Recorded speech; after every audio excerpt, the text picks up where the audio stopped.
നമുക്ക് ഒരു വാക്കുകൂടെ കർത്താവിനെ നോക്കി നമുക്ക് പ്രാർത്ഥിക്കാം. സ്നേഹം പിതാവേ, യേശുവേ, അവിടെ ഞങ്ങളുടെ മധ്യത്തിലുണ്ട്. ഈ മധ്യാഹ്ന സമയവും ഞങ്ങൾക്ക് ഏറ്റവും ഉത്സാഹത്തോടുകൂടെ കൂടെ അയപ്പനെ ഞങ്ങളെ സഹായിക്കണം. കർത്താവെ, വളരെ പ്രായോഗികമായിട്ടുള്ള ചില ചോദ്യങ്ങളും കാര്യങ്ങളും ഒക്കെ ഞങ്ങൾ ചോദിക്കുകയോ ഡിസ്കസ് ചെയ്യുകയൊക്കെ ചെയ്യുമ്പോൾ അവിടുത്തെ ജ്ഞാനം ഞങ്ങളോട് കൂടി ഇരിക്കണം. അവിടുന്നാണ് ഞങ്ങളുടെ ജ്ഞാനം. അവിടെ തന്നെ ഞങ്ങളെ വഴി നടത്തണം, ഉത്സാഹിപ്പിക്കണം. കർത്താവെ, ഞങ്ങളുടെ ബലഹീനമായിട്ടുള്ള ശരീരങ്ങളിൽ അവിടുത്തെ ബലം നിറഞ്ഞു നൽകണമെന്ന് പ്രാർത്ഥിക്കുന്നു. അവിടെ ഞങ്ങളെ സഹായിക്കണമേ. അവിടുത്തെ പരിണാമത്തെ മഹത്വപ്പെടുത്തണം. എല്ലാ കർത്താവിന് വലിയേറിയ മാധുര്യമുള്ള നാമത്തിൽ തന്നെ ആമേൻ, ആമേൻ. മാനസിക ആരോഗ്യവുമായിട്ട് ബന്ധപ്പെട്ടുള്ള ഒന്ന് രണ്ട് ചോദ്യങ്ങളും ആത്മീയമായിട്ടുള്ള കുറച്ച് ആത്മീയ കാര്യങ്ങളെ കുറിച്ചുള്ള കുറച്ച് ചോദ്യങ്ങളും ഒക്കെ ഉണ്ട്. ആദ്യത്തെ പേപ്പറിനകത്ത് കുറച്ച് ചോദ്യങ്ങളുണ്ട്. അത് ഞാൻ ഓരോന്നായിട്ട് നിർത്തി വായിക്കുകയൊക്കെ ചെയ്ത് നമുക്ക് കാര്യങ്ങൾ അത് പറയുകയൊക്കെ ചെയ്യാറുണ്ട്. എക്സസീവ് വാഷിംഗ്, ചെക്കിംഗ് തുടങ്ങിയവ ഒബ്സഷൻ ആൻഡ് കമ്പൽഷൻ ഡിസോർഡറിൽ പെടുമല്ലോ എന്ന് പറഞ്ഞ് ഒരു ഗൃഹനാഥന്റെ കാര്യം പറഞ്ഞിരിക്കുകയാണ്. അതായത് എന്ന് പറഞ്ഞാൽ നിങ്ങൾക്ക് അതിനെക്കുറിച്ച് അത്ര അറിയാത്തവർക്ക് വേണ്ടി OCD എന്ന് പറഞ്ഞൊരു മനസ്സിന്റെ ഒരു പ്രയാസമുണ്ട്, മനസ്സിന്റെ ഒരു ആരോഗ്യ പ്രശ്നമുണ്ട്.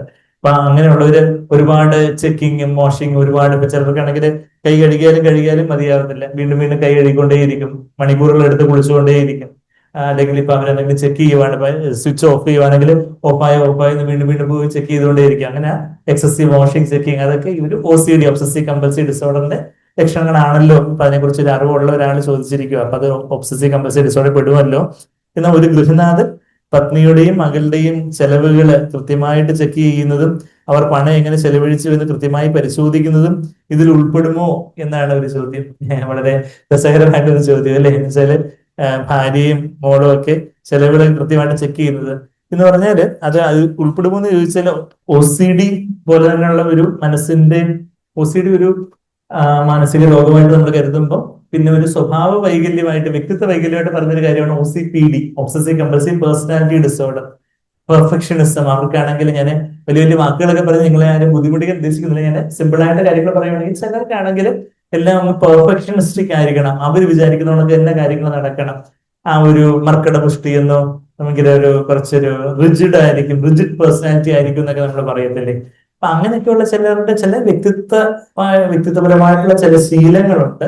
അതൊരു വല്ലാത്ത ഒരു എക്സ്ട്രീം വലിയൊരു ഒരു വൈകല്യം, ഒരു ഡിസോർഡർ ലെവലില് മറ്റുള്ളവരെ അങ്ങ് വല്ലാതെ ബുദ്ധിമുട്ടിക്കുന്ന രീതിയിലൊക്കെ പോകുമ്പോഴാണ് നമ്മൾ പേഴ്സണാലിറ്റി ഡിസോർഡർ എന്നൊക്കെ പറയുന്നത്. എന്നാൽ അതിന്റെ വ്യക്തിത്വപരമായിട്ടുള്ള ചില ട്രെയ്റ്റ്സ്, ചില സ്വഭാവ രീതികളൊക്കെ നമ്മുടെ സാധാരണ പോപ്പുലേഷനിലൊക്കെ തന്നെയും പലർക്കും ഉള്ളതാണ്. അപ്പൊ അതില് ഇപ്പൊ ഇങ്ങനെ പത്നിയുടെയും മകളുടെ ചെലവുകളൊക്കെ കൃത്യമായിട്ട് ചെക്ക് ചെയ്യുന്നത് നല്ലതാണോ എന്ന് ചോദിച്ചാൽ ഗൃഹത്തിൽ പറഞ്ഞ ഗൃഹനാഥ നിലയിലെ കാര്യങ്ങളൊക്കെ ഒന്ന് നോക്കൂ, കാര്യങ്ങൾ എങ്ങനെ പോകുന്നു, പണം എങ്ങനെ ചെലവഴിക്കുന്നതൊക്കെ നോക്കുന്നതൊക്കെ നല്ല ശീലം തന്നെ. പക്ഷെ അതന്നെ ഒത്തിരി അതന്നെ ഒരുപാട് എക്സ്ട്രീമായിട്ട് മറ്റുള്ളവരെ ബുദ്ധിമുട്ടിക്കുന്ന രീതിയിൽ അത് ഒന്നിനൊരു സ്വാതന്ത്ര്യം നൽകാതെ ഒരു 5 രൂപ ഉണ്ടെങ്കിൽ അതെങ്ങനെ ചെലവഴിച്ചു, അത് എവിടെ പോയി, അങ്ങനെ ഭയങ്കര ഒരു കണക്കുകൂട്ടലും കിഴിക്കലും ഒക്കെ ആയിട്ട് ജീവിതം ദുസ്സഹമാകുന്ന രീതിയിലൊക്കെ ആവുകയാണെങ്കിൽ അത് തീർച്ചയായിട്ടും ഒരു ചെറിയൊരു കൗൺസിലിങ്ങോ ചെറിയൊരു ഗൈഡൻസ് ചിലപ്പോൾ മേ ബി മുതിർന്ന ആരെങ്കിലും ഇപ്പൊ നമ്മുടെ ചർച്ചിലുള്ള എൽഡേഴ്സ് ആയിട്ടുള്ള മുതിർന്ന ആത്മീയപിതാക്കന്മാരായിട്ടുള്ള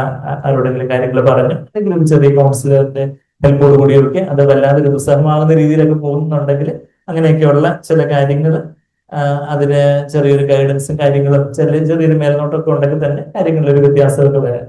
പിന്നെ വല്ലാത്ത രീതിയിൽ എക്സ്ട്രീം ആയിട്ടുള്ള അതിന്റെ കൂടെ വേറെ പല ലക്ഷണങ്ങളോ കാര്യങ്ങളോ ഒക്കെ ഉണ്ടെങ്കിലൊക്കെയാണ് നമ്മൾ പിന്നെ ചെറിയ ചില ആന്റി ഒബ്സസീവ് ഏജൻസ്, ചിലർക്കാണെങ്കിൽ അവർക്ക് ചെക്ക് ചെയ്യേണ്ടെന്നുണ്ട് എങ്കിലും പിന്നെയും ചെക്ക് ചെയ്താലേ അവർക്ക് തൃപ്തിയാവത്തുള്ളൂ. ഈ ഒബ്സസീവായിട്ട് ഒബ്സഷൻസ് കാരണം ആ ഒരു ഡൗട്ട്, പതലോജിക്കൽ ഡൗട്ട് എന്ന് പറയുന്ന ഒരു ഒബ്സഷൻ കാരണം വീണ്ടും വീണ്ടും കമ്പൽസീവായിട്ട് വീണ്ടും ചെക്ക് ചെയ്തുകൊണ്ടിരിക്കുന്ന തരത്തിലൊക്കെ ആണെങ്കിൽ ഇറാഷണൽ ആണ്, യുക്തിരഹിതമാണെന്ന് അവർക്ക് തന്നെ അറിയാം, പക്ഷെ അവർക്ക് തന്നെ കൺട്രോൾ ചെയ്യാൻ പറ്റത്തില്ല. ഇപ്പൊ ചില അക്കൗണ്ടൻസ് ഒക്കെ ഉണ്ട്, നമുക്കറിയാം ഒരു പ്രാവശ്യം ചെയ്തതെല്ലാം ശരിയാണെങ്കിലും അവർക്ക് വീണ്ടും ചെക്ക് ചെയ്ത് ഒരുപാട് സമയം കളഞ്ഞാലേ അവർക്ക് തൃപ്തിയാവത്തുള്ളൂ. അപ്പൊ അങ്ങനെയൊക്കെ അതുപോലെ അത് മറ്റുള്ളവർക്കും അവർക്കും ഒക്കെ ഒത്തിരി സമയനഷ്ടവും ദുസ്സഹമാകുന്നു, സഹിക്കാൻ പ്രയാസമാകുന്നു. അങ്ങനെയൊക്കെ ഉണ്ടെങ്കിൽ ചിലപ്പം ചില ആന്റി ഒബ്സസീവ് ഏജൻസ്, ചില ചെറിയ മെഡിസിൻസും കാര്യങ്ങളൊക്കെ മനസ്സ് കുറച്ചൊന്ന് കാമാകാനും വീണ്ടും ഉള്ള ആ ചിന്തകൾ ഇങ്ങനെ കാടുകയറി വരുന്നതൊക്കെ കുറയ്ക്കാനൊക്കെ ആയിട്ട് അങ്ങനെയൊക്കെയുള്ള ചില മെഡിസിൻസും കാര്യങ്ങളും ഒക്കെ ഉണ്ടെന്നുള്ള കാര്യമാണ്. അതൊരു നല്ല സൈക്യാട്രിസ്റ്റിനെ കണ്ട് അങ്ങനെ എന്തെങ്കിലുമൊക്കെ മെഡിസിൻസിന്റെ ഹെൽപ്പ് എടുക്കുന്നതിൽ തെറ്റൊന്നുമില്ല. ഒരാൾ മറ്റുള്ളവരുമായി വാക്ക് തർക്കത്തിൽ ഏർപ്പെട്ടാല് പട്ടി, കഴുത തുടങ്ങിയ വാക്കുകൾ അവനെ വിളിക്കുന്നത് ഒരു ശീലമാക്കിയിരിക്കുന്നു. ഇത് ഒരുതരം മാനസിക രോഗമാണോ എന്നുള്ളതാണ് അടുത്തൊരു ചോദ്യം. എന്ന് വെച്ചാല് ചീത്ത വിളിക്കുന്നു, ചീത്ത വാക്കുകളൊക്കെ ഉപയോഗിക്കുന്നു. അത് മാനസിക രോഗത്തിന് ലക്ഷണങ്ങളായിട്ട് ഇപ്പൊ അനിയന്ത്രിതമായിട്ടുള്ള ദേഷ്യം അത് സൈക്കോസിന്റെയോ ഡിപ്രഷന്റെയോ ഒക്കെ ഒരു ലക്ഷണമായിട്ട് വന്നുകൊള്ളുന്നില്ല. എന്ന് അത് മാനസിക രരോഗത്തിന്റെ ഭാഗമാകണമെന്നില്ല. അവരുടെ ആ ഒരു സ്വഭാവത്തിലുള്ള ചില സ്വഭാവ രീതികളിലുള്ള ചില മാറ്റങ്ങളും ആയിക്കൂടുന്നില്ല. എന്ന് വെച്ചാല് കോപം എന്ന് പറഞ്ഞാൽ എന്താ, നമ്മള് യുനോ നമ്മളുടെ ആ ഒരു സ്വയനിയന്ത്രണം, ആത്മനിയന്ത്രണം ഒക്കെ വിട്ട് അങ്ങ് നമ്മുടെ വാക്കുകളും നമ്മളുടെ ചെയ്തികളും ഒക്കെ അങ്ങ് അനിയന്ത്രിതമായിട്ടായി പോയി മറ്റൊരാൾക്ക് അതൊരു പ്രയാസം ഉണ്ടാക്കുന്ന രീതിയിലുള്ള വാക്കുകളും പ്രവൃത്തികളൊക്കെ വരുമ്പം അതൊരു പ്രയാസം ഉണ്ടാക്കുന്ന കാര്യമാണ്. അപ്പൊ അത് എപ്പോഴും അത് മാനസിക രോഗത്തിന് ആയിരിക്കണം എന്നില്ല. മാനസിക രോഗത്തിന്റെ ലക്ഷണങ്ങളായിട്ട് ഇപ്പൊ സൈക്കോസിയോ മേനിക് ഡിപ്രസീവ് മേനിക് ഫേസിലോ അല്ലെങ്കിൽ ആൻസിറ്റേറ്റഡ് ഡിപ്രഷന്റെ ഒക്കെ ഭാഗമായിട്ട് ഇതുപോലെ ആങ്കർ കൺട്രോൾ പ്രോബ്ലംസ് വരാം, അല്ലെങ്കിൽ ദേഷ്യം നിയന്ത്രിക്കുന്നതിനുള്ള പ്രശ്നങ്ങൾ വരാം. അതല്ലാതെ നമ്മളുടെ ആത്മീയമായിട്ട് നമ്മൾ കർത്താവിനോട് കൂടുതൽ അടുത്തിൽ ചേർന്നിരിക്കാത്തത് കൊണ്ട്, കർത്താവിന്റെ വചനത്തിന് വിധേയമാകാത്തത് കൊണ്ടും ഒക്കെ എന്ത് വരാം, ഈ കോപവും കാര്യങ്ങളൊക്കെ വരാം. ഇപ്പൊ കോപം എന്ന് പറഞ്ഞാൽ അത് മനുഷ്യ സഹജമായിട്ട് നമുക്ക് എല്ലാവർക്കും വരാവുന്ന ഒരു കാര്യമാണ്. നമ്മുടെ ഹൃദയത്തിൽ പെട്ടെന്ന് ചില കാര്യങ്ങൾ നമ്മൾ വിചാരിക്കുന്ന നമുക്ക് നടന്നില്ലെങ്കിൽ പെട്ടെന്ന് ദേഷ്യം വരുന്നു, പെട്ടെന്ന് നമുക്ക് ഭയങ്കര ചിലരാണെങ്കിൽ അതങ്ങ് ഉള്ളിലങ്ങ് അടക്കി അവരങ്ങ് അവരോട് തന്നെ അങ്ങ് കോപിച്ച് അങ്ങ് വല്ലാതൊരു വിഷാദാവസ്ഥയിലോട്ടൊക്കെ പോകുന്നവരുണ്ട്. ചിലരാണെങ്കിൽ അതന്നെ പുറമെ പ്രകടിപ്പിക്കുന്നത് ഇന്റർണലൈസിങ് ബിഹേവിയർ, എക്സ്റ്റേണലൈസിങ് ബിഹേവിയർ എന്നൊക്കെ നമ്മൾ പറയും സൈക്കാട്രിയിൽ. എന്ന് പറഞ്ഞാൽ ചിലരാണെങ്കിൽ അത് ഉള്ളിൽ അടുക്കി അവർക്ക് അവരോട് തന്നെ പിന്നെ അങ്ങ് കോപമായിട്ട് പിന്നെ അതൊരു വിഷാദം മാതിരിയായി. Depression is anger turned inside എന്നൊക്കെ ഒരു മനഃശാസ്ത്രജ്ഞൻ പണ്ട് പറഞ്ഞിട്ടുണ്ട്. എന്ന് പറഞ്ഞാല് അവർക്ക് അവരോട് തന്നെ അങ്ങ് ദേഷ്യം, ബാക്കിയുള്ളവരോടുള്ള ദേഷ്യം ചിലരങ്ങ് പൊട്ടിത്തെറിച്ച് ദേഷ്യമായിട്ട് പ്രകടിപ്പിച്ച് എല്ലാം എല്ലാം കാറ്റിപ്പറത്തി ഒരു ദേഷ്യത്തിന്റെ പ്രകടനം അങ്ങനെയൊക്കെ ആയിട്ടങ്ങ് പോകുന്ന ആൾക്കാരുടെ എക്സ്റ്റേണലൈസിങ് ബിഹേവിയർ, മറ്റുള്ളവര് അതും ഒരു കോപത്തിന്റെ ഒരു പ്രകടനമാണ്. അമ്പട ഞാനേ എന്ന് പറയാം. ഞാൻ വിചാരിച്ചു കാര്യങ്ങൾ നടക്കണം, ഞാൻ വിചാരിച്ചു എന്തുകൊണ്ട് അങ്ങനെ നടന്നില്ല, ഞാൻ പറഞ്ഞത് എന്തുകൊണ്ട് കേട്ടില്ല എന്നൊക്കെ പറഞ്ഞൊരു എക്സ്റ്റേണലൈസിങ് ബിഹേവിയർ, അമ്പട ഞാനേ. അല്ലെങ്കിൽ അതേ സ്വയം നമ്മൾ രാവിലത്തെ സെഷനിൽ പറഞ്ഞാലും നമുക്ക് നമ്മളെ ദൈവത്തിൽ നിന്ന് അകറ്റി കളയുന്ന ഒരു കാര്യം എന്ന് പറഞ്ഞാൽ നമ്മുടെ സ്വന്തം ഇഷ്ടം എന്ന് വെച്ചാൽ നമ്മൾക്ക് ദൈവത്തിന് വിരോധമായിട്ടുള്ള നമ്മളിലുള്ള ആ ഒരു ജഡം എന്ന് ബൈബിളിൽ പറയുന്ന ഒരു കാര്യം. ബൈബിളിൽ ഒരു പറയുന്നുണ്ട് ജഡം എന്നുള്ളൊരു വാക്ക് പുതിയ നിയമത്തിൽ നമ്മൾ കാണുന്നുണ്ട്. ജഡം എന്ന് പറഞ്ഞാല് നമ്മുടെ സ്വന്തം ഇഷ്ടം, ഫ്ലഷ് എന്ന് പറഞ്ഞാൽ അവർ സെൽഫ് വിൽ, ദൈവത്തിന്റെ ഇഷ്ടത്തിനെതിരായിട്ട് നമ്മളിൽ ഉയരുന്ന ആ ഒരു സെൽഫ് വിൽ, ആ ഒരു മർക്കടമുഷ്ടി. അപ്പൊ അതിൽ നിന്ന് ഒന്നുകിൽ അമ്പട ഞാനെന്ന് പറഞ്ഞ് ഭയങ്കര കോപ സ്വഭാവമായിട്ടായിരിക്കും അത് പ്രകടിപ്പിക്കുന്നത്. ചിലരാണെങ്കിൽ അധികം അങ്ങ് പുറത്തൊന്നും കോപിക്കത്തില്ല, പക്ഷെ അയ്യോ പാവം ഞാനേ, അയ്യോ എന്ന് പറഞ്ഞ അവരങ്ങ് ഒരു സ്വയം സഹതാപം, അയ്യോ എന്നെ അവര് വിളിച്ചില്ല, അവരെന്നെ കണ്ട് ചിരിച്ചില്ല, അവരെനിക്ക് കൈ തന്നില്ല, അവരെന്നെ വിളിച്ചില്ല, അങ്ങനെ അങ്ങ് ഒരു സ്വയം സഹതാപത്തിലോട്ട് പോയി അങ്ങ് വല്ലാതൊരു മ്ലാനാവസ്ഥയിലോട്ട്, ഒരു വിഷാദം, അങ്ങനെയൊക്കെ പോകുന്ന ഒരു അവസ്ഥയിൽ വന്നുകൂടുന്നില്ല. അപ്പൊ ഏതായാലും അമ്പട ഞാനേ ആയാലും അയ്യോ പാവം ഞാനേ ആയാലും രണ്ടിനകത്ത് എന്തുണ്ട്, ഞാനുണ്ട്. ഞാൻ എന്ന് പറയുന്ന ആ ഒരു സ്വയം അല്ലെങ്കിൽ അഹംഭാവം എന്നൊക്കെ നമ്മൾ പറയില്ല, അഹങ്കാരം, അകാരം എന്ന് പറഞ്ഞിട്ടുണ്ടെങ്കിൽ അഹം എന്നുള്ള കാരമാണ് അഹങ്കാരം എന്ന് പറഞ്ഞാൽ അഹം എന്നുള്ള ഭാവം. അഹം എന്ന് പറഞ്ഞാൽ എന്താ, ഞാൻ. അപ്പൊ ഞാൻ എന്നുള്ള ആ ഒരു ഭാവം അത് നമ്മളിൽ എല്ലാവരിലും സ്വതവേ ഉള്ളതാണ്. പക്ഷെ അതുകൊണ്ട് കർത്താവ് എന്താ പറഞ്ഞേ, നിങ്ങൾ ക്രൂസ് എടുക്കാതെ എന്നെ അനുഗമിക്കാൻ ഒക്കത്തില്ല. ആ വാക്യം നിങ്ങൾക്ക് എല്ലാവർക്കും അറിയാവോ? ലൂക്കോസിന്റെ സുവിശേഷം 9-ാം അധ്യായത്തിലെ 23-ാമത്തെ വാക്യം എടുക്കാവോ? നമ്മൾ ഈ കോപം നിയന്ത്രിക്കുന്നതിനെ കുറിച്ചുള്ള കാര്യങ്ങൾ പറയുമ്പം ഇതിന്റെ അടുത്ത ചോദ്യവും ഇത് തന്നെ. അതിന്റെ അടുത്ത ചോദ്യം, നിസ്സാര കാര്യങ്ങൾക്ക് കോപിക്കുന്ന ശീലം മാനസിക പ്രശ്നമാണോ എന്ന് വെച്ചാല് അത് മാനസിക ആരോഗ്യത്തിന്റെ ഒരു രോഗലക്ഷണം ആയിക്കൂടുന്നില്ല. സൈക്കോസിസ്, മേനിയ, ഡിപ്രഷൻ അങ്ങനെയൊക്കെയുള്ള കേസസിലൊക്കെ ഈ മാനസിക രോഗത്തിന്റെ ഭാഗമായിട്ട് അനിയന്ത്രിതമായിട്ടുള്ള കോപവും കാര്യങ്ങളൊക്കെ വരാം.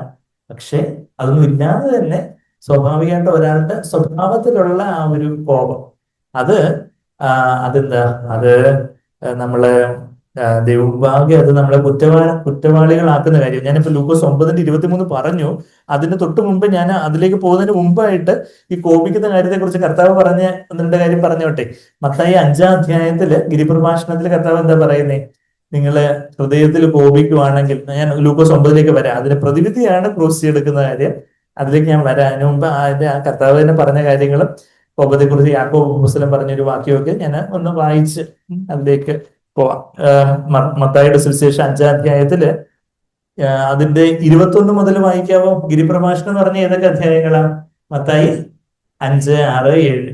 അപ്പൊ അത് നമ്മളുടെ കിങ്ഡം ഓഫ് ഗോഡ്, ദൈവരാജ്യത്തിന്റെ മാനിഫെസ്റ്റോ, ഒരു പ്രകടന പത്രികയാണ് ഈ ഗിരിപ്രഭാഷണം എന്നൊക്കെ പല ചിന്തകന്മാരും പറയാറുണ്ട്. എന്നുവെച്ചാൽ നമ്മളെ രാഷ്ട്രീയ പാർട്ടികള് തെരഞ്ഞെടുപ്പ് എടുക്കുമ്പോൾ അവർ പ്രകടന പത്രിക തരും അല്ലേ. ഞങ്ങളുടെ ഭരണം വന്ന ഇന്ന ഇന്ന കാര്യങ്ങളൊക്കെ ചെയ്യും എന്ന് പറയുന്നത് പോലെ കർത്താവ് നമ്മുടെ ജീവിതത്തിൽ രാജാവായിട്ട് വരുമ്പോ എങ്ങനെ ആയിരിക്കും നമ്മുടെ ജീവിതം മാറി മറിയുന്നത്. അപ്പം നിങ്ങൾ അങ്ങനെ ആയിരുന്നു പണ്ട്, എന്ന് ഇങ്ങനെയല്ല ഇപ്പം ചെയ്യണ്ടേ എന്നുള്ള കാര്യം കർത്താവ് പറഞ്ഞു വരുന്നത്. അതിന്റെ 21-ാമത്തെ വാക്യം ആരെങ്കിലും വായിക്കാവോ? 21-ാമത്തെ വാക്യം മത്തായി.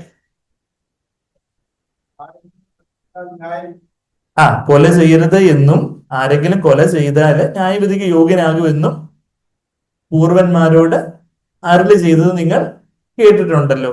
അപ്പൊ പൂർവന്മാരോട് അന്ന് പഴയ നിയമത്തിൽ കൊല ചെയ്തതെന്നായിരുന്നു. എന്നാ ഞാൻ എന്താ നിങ്ങളോട് പറയുന്നേ? 22-ാമത്തെ വാക്യം, ഞാനോ നിങ്ങളോട് പറയുന്നത് സഹോദരനോട് കോപിക്കുന്നതിനെല്ലാം ന്യായവിധിക്ക് യോഗ്യനാകാം. അപ്പം പഴയ നിയമത്തിൽ കൊലപാതകം ചെയ്യുമ്പോഴായിരുന്നു ന്യായവിധിക്ക് യോഗ്യനാകുന്നത്. എന്നാൽ പുതിയ ഉടമ്പടിയിൽ കർത്താവ് കൊണ്ടുവന്ന ഉടമ്പടി, മോശ കൊണ്ടുവന്ന പഴയ ഉടമ്പടിയുടെ തലത്തിൽ നിന്നും വലിയൊരു ലെവലിലോട്ടാണ് യേശു കൊണ്ടുവന്ന പുതിയ ഉടമ്പടി. പുതിയ ഉടമ്പടിയിൽ നമ്മൾ കോപിക്കുന്നത് തന്നെ നമ്മളെ കുറ്റക്കാരനാക്കും. കോപം, പഴയ നിയമത്തിൽ കൊലപാതകം സീരിയസ് ആയിരുന്നത് പോലെ തന്നെ ഇന്ന് നമ്മൾ കൊലയൊന്നും ചെയ്യേണ്ട, പക്ഷെ കോപമാണല്ലോ മൂത്ത് മൂത്ത് ചിലരങ്ങ് കൊലയിലോട്ട് പോകുന്നത്. നമ്മൾ കൊലയൊന്നും ചെയ്യത്തില്ലായിരിക്കും, പക്ഷെ കോപവും കൊലപാതകം പോലെ ഒരു പുതിയ നിയമത്തിലെ ദൈവവൃത്തി സീരിയസ് ആയിട്ട് എടുക്കേണ്ട, ഗൗരവമായിട്ട് എടുക്കേണ്ട ഒരു പാപമാണെന്നാ അവിടെ ഈ കർത്താവ് പറഞ്ഞു വരുന്നത്. അപ്പൊ ഞാനോ നിങ്ങളോട് പറയുന്നത് സഹോദരനോട് കോപിക്കുന്നവനല്ല ന്യായവിധിക്ക് യോഗ്യനാകും. സഹോദരനോട് നിസ്സാര എന്ന് പറഞ്ഞാലോ, നമ്മളാരും നിസ്സാര എന്നൊന്നും വിളിക്കത്തില്ലായിരിക്കും. പിന്നെ എന്താ ഇതിനകത്ത് ഇപ്പം വായിച്ചു വല്ല പട്ടിക എഴുതാന്നോ, അല്ലെങ്കിൽ എടാ പോടാന്നോ, അല്ലെങ്കിൽ വേറെ ഏതെങ്കിലുമൊക്കെ വായി വരുന്ന ചീത്തയൊക്കെ ആയിരിക്കും ഒക്കെ പറയുന്നത് അല്ലേ. നമ്മൾ നിസ്സാര എന്നൊന്നും മൂടാ നിസ്സാര എന്നൊന്നും അങ്ങനെയുള്ള വളരെ ഫോർമലായിട്ടൊന്നും കോപിക്കത്തില്ല, ഔപചാരികമായിട്ടൊന്നും കോപിക്കത്തില്ല. പക്ഷെ വായി വരുന്നതൊക്കെ ആയിരിക്കും ചിലപ്പോൾ എല്ലാം കൂടെ എടുത്തു പറഞ്ഞ് പോവും എന്നും പറഞ്ഞ് ഒരു സ്വൈര്യം തരത്തില്ല, ഇതാന്നൊക്കെ പറഞ്ഞ്. അപ്പൊ നമ്മുടെ ആ ഒരു നമ്മളുടെ ആത്മനിയന്ത്രണം, ഇന്ദ്രിയ ജയം പരിശുദ്ധാത്മാവിന്റെ ഫലത്തിന്റെ ഒരു ഭാഗമാണ് എന്ത്? ഇന്ദ്രിയ ജയം. നമ്മളെ ഗലാത്യർ പരിശുദ്ധാത്മാവിന്റെ ഫലത്തെ കുറിച്ച് എവിടെ വായിക്കുന്നേ? ഗലാത്യർ 5:22-23 വാക്യങ്ങൾ. Very good. അപ്പൊ അതിന്റെ അവസാനം പറയുന്ന ആ പരിശുദ്ധാത്മാവിന്റെ ഫലങ്ങൾ നമ്മൾ പറയുന്നില്ല, ഫലം എന്നുള്ള ഒറ്റ ഫ്രൂട്ടായിട്ടാണ് പറയുന്നത്. ഇപ്പൊ ഒരു ഓറഞ്ചിന്റെ 9 അല്ലി എന്ന് പറയുന്നത് പോലെ, അല്ലെങ്കിൽ ഒരു മുന്തിരിക്കൊലയിലും 9 മുന്തിരി എതളുകൾ, മുന്തിരി കിണങ്ങൾ എന്ന് പറയുന്നത് പോലെ, കഷ്ണങ്ങൾ എന്ന് പറയുന്നത് പോലെ, അതില് 9 കാര്യങ്ങൾ പറയുന്നതിൽ അവസാനത്തെ ഏതാ? സൗമ്യത, ഇന്ദ്രിയജയം. അപ്പൊ നമ്മളുടെ ഇന്ദ്രിയജയം എന്ന് പറഞ്ഞാൽ സെൽഫ് കൺട്രോൾ, ആത്മനിയന്ത്രണം. നമുക്ക് നമ്മളെ തന്നെ നിയന്ത്രിക്കാം. നമ്മൾ നിയന്ത്രണം അങ്ങ് വിട്ട് എന്തെങ്കിലുമൊക്കെ കാര്യങ്ങള്, ഒരു മാനുഷികമായിട്ടുള്ളൊരു കോപം ശരിയാണ്. ചില ദൈവികമായ കോപം, യേശു കർത്താവ് ചാട്ടവാർ എടുത്തിട്ട് ദേവാലയം ശുദ്ധമാക്കിയതൊക്കെ ദൈവികമായ കോപം എന്ന് വെച്ചാൽ കർത്താവിന്റെ കൺട്രോൾ പോയിട്ടല്ല, മറിച്ച് പരിശുദ്ധാത്മാവിന്റെ വലിയ തീക്ഷ്ണതയിൽ ദൈവത്തോടുള്ള ഇരുവില് അന്ന് വളരെ കാർക്കശ്യമായിട്ട് ചെയ്യേണ്ട ചില കാര്യങ്ങളുണ്ടായിരുന്നു. കർത്താവ് തന്നെ വളരെ കാർക്കശ്യത്തോടെ പരീശന്മാരെ ശാസിക്കുകയൊക്കെ ചെയ്യുന്ന വായിക്കുന്നുണ്ട്. അതൊക്കെ ദൈവികമായ ഒരു എരിവും തീക്ഷ്ണതയാണ്. അപ്പൊ കർത്താവ് അങ്ങനെ ചെയ്തില്ല, അതുകൊണ്ട് എനിക്കും കോപിച്ചാൽ എന്താന്ന് പറയുന്നത്? അത് ഇത് റെയും പറഞ്ഞില്ല. അത് സ്വർഗീയമായ ദൈവിക കോപമാണെങ്കിൽ ഇത് മാനുഷികമായിട്ട് നമ്മളെ എന്തോ ഇറിറ്റേറ്റ് ചെയ്തു, നമ്മുടെ സ്വയമാകുന്ന വിഗ്രഹം എന്നൊക്കെ നമ്മൾ പറഞ്ഞില്ലേ. എല്ലാ വിഗ്രഹങ്ങളെയും നീക്കി നിർമ്മലീകരിക്കുന്ന യെഹെസ്കേൽ 36:25-26 നമ്മൾ വായിച്ചപ്പോൾ നമ്മളുടെ ആ സ്വയം, ഞാൻ എന്നുള്ള ആ ഒരു അഹം എന്നുള്ള ആ ഒരു വിഗ്രഹമുണ്ട്. അതിന് പുറകിലേക്കുമ്പോൾ ഞാൻ വിചാരിച്ചോണ്ടൊക്കെ കാര്യം നടന്നില്ല, അപ്പൊ നമുക്കതൊന്ന് ഭയങ്കര കോപം വരും, ദേഷ്യം വരും, ഞാൻ വലിയ ആളാ.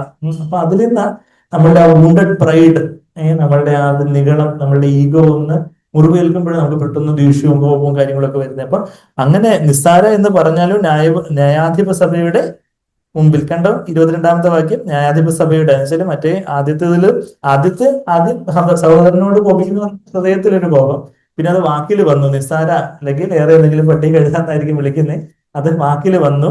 അത് കഴിഞ്ഞിട്ട് കുറച്ച് കഴിയുമ്പോൾ അവന് കൊടുത്ത ഡോസ് കുറച്ച് കുറഞ്ഞു പോയി, ഞാൻ കുറച്ചുകൂടെ പോയി 2 വാക്ക് പറഞ്ഞിട്ട് വരാം.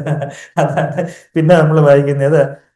നിൽക്കേണ്ടി വരും. പിന്നെ നിസ്സാരം എന്ന് പറഞ്ഞൊന്നും പോരാ, നിനക്ക് നല്ല ഡോസ് കുറച്ചുകൂടി ഞാൻ തരുന്നുണ്ട്, മൂടാ എന്ന് പറഞ്ഞാലോ അഗ്നിനരകത്തിന് യോഗ്യരാകും. 3 steps to hell. നരകത്തിലേക്കുള്ള 3 പടികൾ. എന്തുവാ? നമ്മൾ ആ കോപത്തിൽ തന്നെ, ഹൃദയത്തിലുള്ള കോപം പിന്നെ വാക്കിലൂടെ വന്നു, പിന്നെ അതിൽ തന്നെ അങ്ങ് നിലനിന്നു, നമ്മളങ്ങ് നിരപ്പ് പ്രാപിക്കുന്നില്ല. അങ്ങനെ തന്നെ നമ്മളങ്ങ് പോവുകയാണെങ്കിൽ അങ്ങ് അഗ്നിനരകത്തിന്റെ തലത്തിലേക്ക് പോകുന്ന ആരാ പറഞ്ഞു? ഞാൻ പറഞ്ഞതല്ല, ഇത് യേശു കർത്താവ് ആരോട് പറഞ്ഞ? ശിഷ്യന്മാരോട് പറയുന്ന കാര്യമാണ്. അപ്പൊ അത് കോപം അത്രമാത്രം സീരിയസ് ആയിട്ടുള്ള ഒരു കാര്യം. ഇപ്പൊ അതുകൊണ്ടാ അതിന്റെ തൊട്ടടുത്ത വാക്യം 23-ാമത്തെ വാക്യത്തിൽ എന്താ പറയുന്നത്? ആകയാൽ നിന്റെ വഴിപാട് യാഗപീഠത്തെങ്കിൽ കൊണ്ടുവരുമ്പോൾ, അന്ന് യഹൂദന്മാർക്ക് ഒരുപാട് വഴിപാടുകൾ ഉണ്ടായിരുന്നു. അവർ ദേവാലയത്തിൽ ഒത്തിരി വഴിപാടുകൾ കൊണ്ടുവരുമായിരുന്നു. ഇന്ന് നമ്മളുടെ വഴിപാട് എന്ന് പറയുന്നത് നമ്മളുടെ ജീവിതം തന്നെ ഒരു വഴിപാടായിട്ടാണ്, ഒരു ഓഫറിങ്, ഒരു യാഗമായിട്ട് നമ്മുടെ ജീവിതം, നമ്മുടെ പ്രാർത്ഥന, നമ്മളിപ്പോ എന്തെങ്കിലും കർത്താവിനായിട്ട് കൊടുക്കുന്ന കാര്യങ്ങൾ, ചെയ്യുന്ന കാര്യങ്ങളെല്ലാം ഒരു വഴിപാട്, ഒരു ഓഫറിങ് ആണ്, ഒരു യാഗമായിട്ട്. അപ്പം അങ്ങനെ നമ്മള് കർത്താവിന് മുമ്പായി പ്രാർത്ഥിക്കാനായിട്ട്, സന്ധ്യാപ്രാർത്ഥനയ്ക്ക് പ്രാർത്ഥിക്കാൻ വന്നിരിക്കുമ്പോഴാണ് ഞാൻ ഇച്ചായനോട് ദേഷ്യപ്പെട്ടു, അല്ലെങ്കിൽ ഞാൻ എൻ്റെ ഭാര്യയോട് ദേഷ്യപ്പെട്ടു, അല്ലെങ്കിൽ ഞാൻ കുഞ്ഞിനോട് കോപിച്ച് സംസാരിച്ചു, അല്ലെങ്കിൽ ഞാൻ സഹപ്രവർത്തകരോട് കൂടെ വർക്ക് ചെയ്യുന്ന ആളോട് ഞാൻ ഒത്തിരി ദേഷ്യത്തിൽ എന്തൊക്കെയോ പറഞ്ഞു. അപ്പൊ അത് ഓർമ്മ വരുക. അപ്പൊ അതാ പറയുന്നേ, ഇതാകയാൽ നിന്റെ വഴിപാട് യാഗപീഠത്തിൽ കൊണ്ടുവരുമ്പോൾ സഹോദരൻ നിന്റെ നേരെ വല്ലതും ഉണ്ടെന്ന്, നമ്മൾക്ക് ഒന്നും ഉണ്ടായില്ലെങ്കിൽ അവർക്ക് നമ്മളുടെ എന്തെങ്കിലും ഒരു ചെയ്തി കൊണ്ട്, നമ്മൾ എന്തെങ്കിലും പറഞ്ഞതോ പറയാത്തതോ ചെയ്തതോ ചെയ്യാത്തതോ കൊണ്ട് വേറെ അത് മുറിവായി എന്നുണ്ടെങ്കിൽ എന്ത് ചെയ്യണം എന്നാ പറഞ്ഞിരിക്കുന്നത്? സാരമില്ല, ദൈവമേ ക്ഷമിച്ചോണേ എന്ന് പറഞ്ഞാൽ പോരാ. എന്ത് ചെയ്യണം? സ്റ്റോപ്പ് പ്രേയിങ്, പ്രാർത്ഥിക്കുന്നത് നിർത്താനാ പറഞ്ഞിരിക്കുന്നത്. അതായത് അവിടെ എന്താ പറഞ്ഞിരിക്കുന്നത്? ബൈബിളിൽ മൊത്തം പ്രാർത്ഥിക്കാനാ പറഞ്ഞിരിക്കുന്നത് അല്ലെ? ഇവിടെ ഒരു വാക്യം പറയുക, നിങ്ങൾ ഇനി പ്രാർത്ഥിക്കണ്ട, ഇപ്പം പ്രാർത്ഥിക്കണ്ട, എന്ത് ചെയ്യണം? ആദ്യം ചെന്ന് നിരപ്പ് പ്രാപിക്കണം. അതാ 24-ാമത്തെ വാക്യം. അവിടെ വെച്ച് ഓർമ്മ വന്നാൽ നിന്റെ വഴിപാട് അവിടെ യാഗപീഠത്തിന് മുമ്പിൽ വെച്ചേച്ച്. അപ്പൊ ആ വഴിപാട് പ്രാർത്ഥനയൊക്കെ പിന്നെ ആവാം, ആദ്യം ക്ഷമ ചോദിക്കുക. അതാ എന്തെങ്കിലും നമ്മള് 2-ാമത്തെ സെഷനിൽ ആ കുടുംബജീവിതത്തിന്റെ കാര്യം പറഞ്ഞപ്പോഴും എപ്പോഴും നമ്മൾ കൂടെ ഒരുമിച്ച് താമസിക്കുന്നത്, കൂടുതൽ ഇടപെടുന്നവരോടായിരിക്കും നമുക്ക് കൂടുതൽ ദേഷ്യം വരും. ചിലപ്പോൾ നമ്മുടെ പുറത്തൊക്കെ ഭയങ്കര എല്ലാവരോടും ഭയങ്കര സ്നേഹവും ബഹുമാനവും ഒക്കെ ആയിരിക്കും, പക്ഷെ വീട്ടിലായിരിക്കും തനി സ്വഭാവം പുറത്തു വരുന്നത്. പലരും ഈ കൗൺസിലിങ്ങിനായിട്ട് വരുന്നതുകൊണ്ട് ആ കാര്യങ്ങള് നമുക്ക് ഡോക്ടറെ ഇദ്ദേഹമാണെങ്കിൽ ബാക്കി എല്ലായിടത്തും എത്രയും നല്ല മനുഷ്യൻ, എത്രയും വിനീതനായ സൗമ്യനായ ശാന്തനായ നല്ല മനുഷ്യൻ, വീട്ടിൽ വരുമ്പോഴത്തേക്ക് അയ്യോ എനിക്കത് പിടിച്ചു വെക്കാൻ പറ്റുന്നില്ല. ഞാൻ ചിലതിന്റെ സത്യസന്ധമായിട്ട് പറഞ്ഞിട്ടാണ് വെച്ചാൽ, വീട്ടിലാവുമ്പോൾ നമുക്ക് സ്വാതന്ത്ര്യം ഉണ്ടല്ലോ നമ്മൾ വിചാരിക്കും, പക്ഷെ നമ്മള് ബാക്കിയൊരാളെ എത്രമാത്രം മുറിപ്പെടുത്തുന്നു എന്നുള്ള കാര്യം, നമ്മുടെ ഭാര്യയെ അല്ലെങ്കിൽ ഭർത്താവിനെ അല്ലെങ്കിൽ കുഞ്ഞുങ്ങളെ അല്ലെങ്കിൽ അപ്പനമ്മമാരെ അല്ലെങ്കിൽ അമ്മായിമ്മ അമ്മയച്ഛനൊക്കെ നമ്മൾ എത്രമാത്രം നമ്മുടെ വാക്കുകൾ കൊണ്ട് മുറിപ്പെടുത്തും എന്നുള്ള കാര്യം നമുക്ക് അറിയത്തില്ല. അപ്പൊ അങ്ങനെ നമ്മൾ ആ കോപത്തിൽ തന്നെ നമുക്ക് പോകുവാണെങ്കിൽ നമ്മുടെ രക്ഷനെ നഷ്ടപ്പെടുന്ന തലത്തിലേക്ക് പോകാമെന്ന കർത്താവ് അവിടെ മുന്നറിയിപ്പ് നൽകുന്നേ. അപ്പൊ എന്ത് ചെയ്യണം? അവിടെ യാഗപീഠത്തിന് മുമ്പിൽ വെച്ചേച്ച് ഒന്നാമത് ചെന്ന് 24-ാമത്തെ വാക്യം, സഹോദരനോട് നിരന്നുകൊള്ളുക, പിന്നെ വന്ന് നിന്റെ വഴിപാട് കഴിക്കുക, പിന്നെ ഒക്കെ വന്ന് പ്രാർത്ഥിച്ചാൽ മതി. ആദ്യം സഹോദരനോട് നിരന്നുകൊള്ളുക. സോറി, ഞാൻ പറഞ്ഞത് തെറ്റായി പോയി, അത് ക്ഷമിക്കണം, ഞാൻ കോപിച്ചു പോയി, എന്നോട് ക്ഷമിക്കണം, സോറി.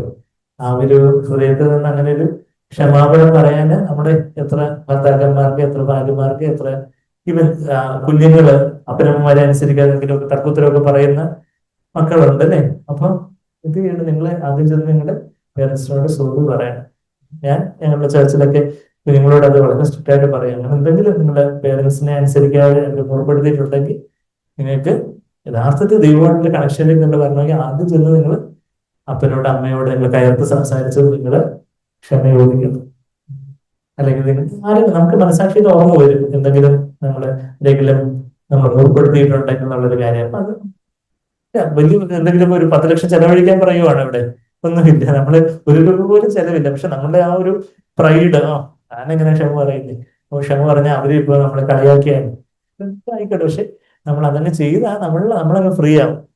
ആ ഒരു കാര്യം നമ്മളങ്ങ് ഫ്രീ ആവുകയും ചെയ്യും. അത് വലിയൊരു ഡെലിവറിങ് എക്സ്പീരിയൻസ് ആയിരിക്കും. അത് നമ്മൾ ക്ഷമിക്കുക, ക്ഷമ ചോദിക്കുന്ന കാര്യം ഇവിടെ പറയുന്നത് എന്റെ മത്തായി 6-ാം അധ്യായത്തിൽ, എന്റെ തൊട്ടടുത്ത അധ്യായത്തിൽ മത്തായി 6-ന്റെ 14-15 വാക്യങ്ങളിൽ എന്താ കർത്താവ് പറയുന്നേ? മത്തായി 6-ന്റെ 14, നിങ്ങൾ മനുഷ്യരോട് അവരുടെ പിഴകളെ ക്ഷമിച്ചാൽ സ്വർഗസ്ഥനായ നിങ്ങളുടെ പിതാവ് നിങ്ങളോടും ക്ഷമിക്കും. മറ്റുള്ളവരോട് നമ്മൾ ക്ഷമിച്ചാൽ കർത്താവ് നമ്മളോട് ക്ഷമിക്കും. ക്ഷമിച്ചില്ലെങ്കിലോ? അതിന്റെ അപ്പുറം 15-ാമത്തെ വാക്യം, നിങ്ങൾ മനുഷ്യരോട് പിഴകളെ ക്ഷമിക്കാഞ്ഞാലോ നിങ്ങളുടെ പിതാവ് നിങ്ങളുടെ പിഴകളെ ക്ഷമിക്കുകയില്ല. ദൈവം ക്ഷമിക്കുന്ന കാര്യമല്ല, ദൈവത്തെ ഇവിടെ പിതാവെന്ന് വിളിച്ചേക്കും. അതായത് ദൈവമക്കളോട് ശിഷ്യന്മാരോടാണ് പറയുന്നത്. ഇത് മത്തായി 5-ന്റെ 1-ാമത്തെ വാക്യം നമ്മൾ നോക്കുവാണെങ്കിൽ, അവൻ പുരുഷാരത്തെ കണ്ടപ്പോൾ മലമേൽ കയറി അവൻ ഇരുന്ന ശേഷം ആരടുത്ത് വന്നു? ശിഷ്യന്മാരടുത്ത് വന്ന്. കർത്താവിന്റെ ശിഷ്യന്മാരോട് പറയുന്നത്. കഴിഞ്ഞിട്ട് പിന്നെ പുരുഷാരെല്ലാം വീട് കേൾക്കാനായിട്ട് തടിച്ചു കൂടിയ കാര്യം അവസാനം നമ്മൾ കാണുന്നുണ്ട്. ശിഷ്യന്മാരോടാണ് പറയുന്നത്, നിങ്ങൾ എന്ത് ചെയ്യണം? മറ്റുള്ളവരോട് അങ്ങ് ക്ഷമിക്കണം. ക്ഷമിച്ചില്ലെങ്കിൽ പിതാവ് ക്ഷമിക്കത്തില്ല. നമ്മള് ലോർഡ്സ് പ്രേയർ, കർത്താവിന്റെ പ്രാർത്ഥനയിൽ അതല്ലേ പ്രാർത്ഥിക്കുന്നത്? എന്താ അതിന്റെ തൊട്ട് മുമ്പേ അവിടെ ആ കർത്താവിന്റെ പ്രാർത്ഥന, സ്വർഗസ്നായ ഞങ്ങളുടെ പിതാവേ എന്ന് പറയുമ്പോൾ പ്രാർത്ഥിക്കുമ്പോൾ എങ്ങനെയാ പറയുന്നത്? 12-ാമത്തെ വാക്യം, ഞങ്ങളുടെ കടക്കാരോട്, 6:12, മത്തായി 6:12. ഗിരിപ്രഭാഷണത്തിന്റെ ഒത്ത നടുക്ക് എന്താ പറയുന്നത്? ഞങ്ങൾ ഞങ്ങളുടെ കടക്കാരോട് ഞങ്ങൾ ക്ഷമിച്ചിരിക്കുന്നത് പോലെ ഞങ്ങളുടെ കടങ്ങളെ ഞങ്ങളോട് ക്ഷമിക്കണമേ. ഇപ്പൊ നമ്മൾ വേറെ ആളോട് ക്ഷമിച്ചിട്ടില്ലെങ്കിൽ എന്നോട് അതുപോലെ ക്ഷമിക്കാതിരിക്കണമേ എന്നാണ് നമ്മൾ പ്രാർത്ഥിക്കുന്നത്, അല്ലേ? അതുകൊണ്ട് ഇത് ചെറിയ കാര്യമല്ലേ നമ്മൾ വിചാരിക്കും. പക്ഷെ വലിയ വലിയ ഒത്തിരി ആത്മീയ ജീവിതത്തിൽ ഒത്തിരി മുന്നേറിയ ആൾക്കാർക്കും ഇടയ്ക്ക് എന്തെങ്കിലുമൊക്കെ കുറച്ച് കാര്യങ്ങളൊക്കെ വരുമ്പോഴത്തേക്കും ചില ആൾക്കാരോ പിന്നെ അങ്ങ് ക്ഷമിക്കാൻ പറ്റത്തില്ല, അങ്ങ് കയ്പായി, വിരോധമായി, മിണ്ടത്തില്ല, പക. അപ്പൊ ആ ക്ഷമിക്കാതിരിക്കുന്ന ആ ഒരു ഹോസ്റ്റിലിറ്റി, അത് തന്നെ ശാസ്ത്രീയമായിട്ട് പറഞ്ഞാൽ പോലും എന്താ നമ്മളുടെ സ്ട്രെസ് കൂട്ടും. ഈ ക്ഷമിക്കാതിരിക്കുന്ന അൺഫോർഗീവ്നെസ് നമ്മളുടെ സ്ട്രെസ് ഹോർമോൺസ് കൂട്ടുമെന്നാ പറയുന്നത്. സ്ട്രെസ്സിന്റെ ചില ഹോർമോണുകൾ, കോർട്ടിസോളൊക്കെ നമ്മുടെ ബോഡിയിലുണ്ട്. അതൊക്കെ അങ്ങ് കൂടുമ്പോൾ എന്ത് പറ്റുമെന്ന് അറിയാം? നമ്മുടെ രോഗപ്രതിരോധ ശേഷി അങ്ങ് കുറയും. രോഗപ്രതിരോധ ശേഷി കുറയുമ്പോൾ നമുക്ക് ആവശ്യമില്ലാത്ത ഓരോ അസുഖങ്ങളൊക്കെ വരും. എല്ലാ അസുഖവും ക്ഷമിക്കാത്തതുകൊണ്ടാണ് ഞാൻ പറയുന്നത്. പക്ഷെ ആ ക്ഷമിക്കാതിരിക്കുന്നത് കൊണ്ട് പല അസുഖങ്ങളും, ഇപ്പൊ പല arthritis, migraine, asthma, eczema, ulcer എല്ലാം ക്ഷമിക്കാത്തതുകൊണ്ടെന്നല്ല ഞാൻ പറയുന്നത്. അങ്ങനെ കുറ്റബോധത്തിലായി പോകരുത്. പക്ഷെ ചിലർക്ക് ഈ ഒരു ക്ഷമിക്കാത്ത അല്ലെങ്കിൽ എന്തെങ്കിലുമൊക്കെ ഈ ആകുല ചിന്തകളോ ഈ ക്ഷമിക്കാത്ത മനോഭാവമോ ആ ഒരു നിരപ്പ് പ്രാപിക്കാതെ അങ്ങനെയൊക്കെ ആ ഒരു മനസാക്ഷി കഠിനപ്പെടുത്തി അത് തന്നെ അവർക്കൊരു കുറ്റബോധമോ ദൈവത്തിൽ നിന്ന് ഒരാകുന്നതെന്ന് ഒക്കെ പല കോപവും ദേഷ്യവും അങ്ങനെയൊക്കെ അത് തന്നെ അവർക്ക് പല ഈ രോഗാവസ്ഥകളൊക്കെ അങ്ങ് പ്രസിപ്പിറ്റേറ്റഡ് ആകാൻ, അത് കൂടി വരാനൊക്കെ ഉള്ള ഒരു സാധ്യതയുണ്ട്. അപ്പൊ നമ്മൾ ക്ഷമിക്കുന്നത് ശാസ്ത്രീയമായിട്ട് നമുക്ക് ആരോഗ്യമായിട്ട് ജീവിക്കണമെങ്കിലും ക്ഷമിക്കുന്നത് നല്ലൊരു മരുന്നാണ്. ഈ 1-2 ചോദ്യങ്ങളുണ്ട്. ഉറക്കക്കുറവിന്റെ കാര്യമൊക്കെ പറയുന്നുണ്ട്. ഉറക്കക്കുറവിന് പല കാരണങ്ങളുണ്ട്. അത് പല പല കാരണങ്ങൾ കൊണ്ട് വരാം. ഒന്ന് ചിലപ്പോൾ ചിലരോട് ക്ഷമിക്കാത്തതായിരിക്കും, ചിലപ്പോൾ ചിലർക്കൊരു ഉറക്കക്കുറവിന്റെ ഒരു കാരണം, വേറെ പല കാരണങ്ങൾ കൊണ്ട് വരാം. ഞാൻ അതിലേക്കൊക്കെ വരാം. അപ്പം അതാ ഇപ്പം രണ്ടാമത്തെയും അതിനപ്പുറമുള്ള ഒരു ചോദ്യമൊക്കെ ഞാൻ ഉത്തരം പറയുമായിരുന്നു. എന്താ ഇങ്ങനെയൊക്കെയുള്ള ഇങ്ങനെ ഒരുപാട് വാക്കുകളൊക്കെ, കോപിക്കുന്ന വാക്കുകളൊക്കെ സ്വീകരിക്കുന്നത് ഒരുതരം മാനസിക രോഗമാണെന്ന്, മാനസിക രോഗ ലക്ഷണങ്ങളായിട്ട് അങ്ങനെയൊക്കെ വരാം. അതൊക്കെ തുടർമാനമായിട്ട് അത് വേറൊരു ലെവലിലോട്ട് പോകുന്നത്. എന്നാൽ അതൊരു സ്വഭാവത്തിന്റെ നമ്മളുടെ ആത്മീയ ജീവിതത്തിന് വീഴ്ചയായിട്ടും ഇതൊരു കോപം, അതൊരു പാപമാണ്.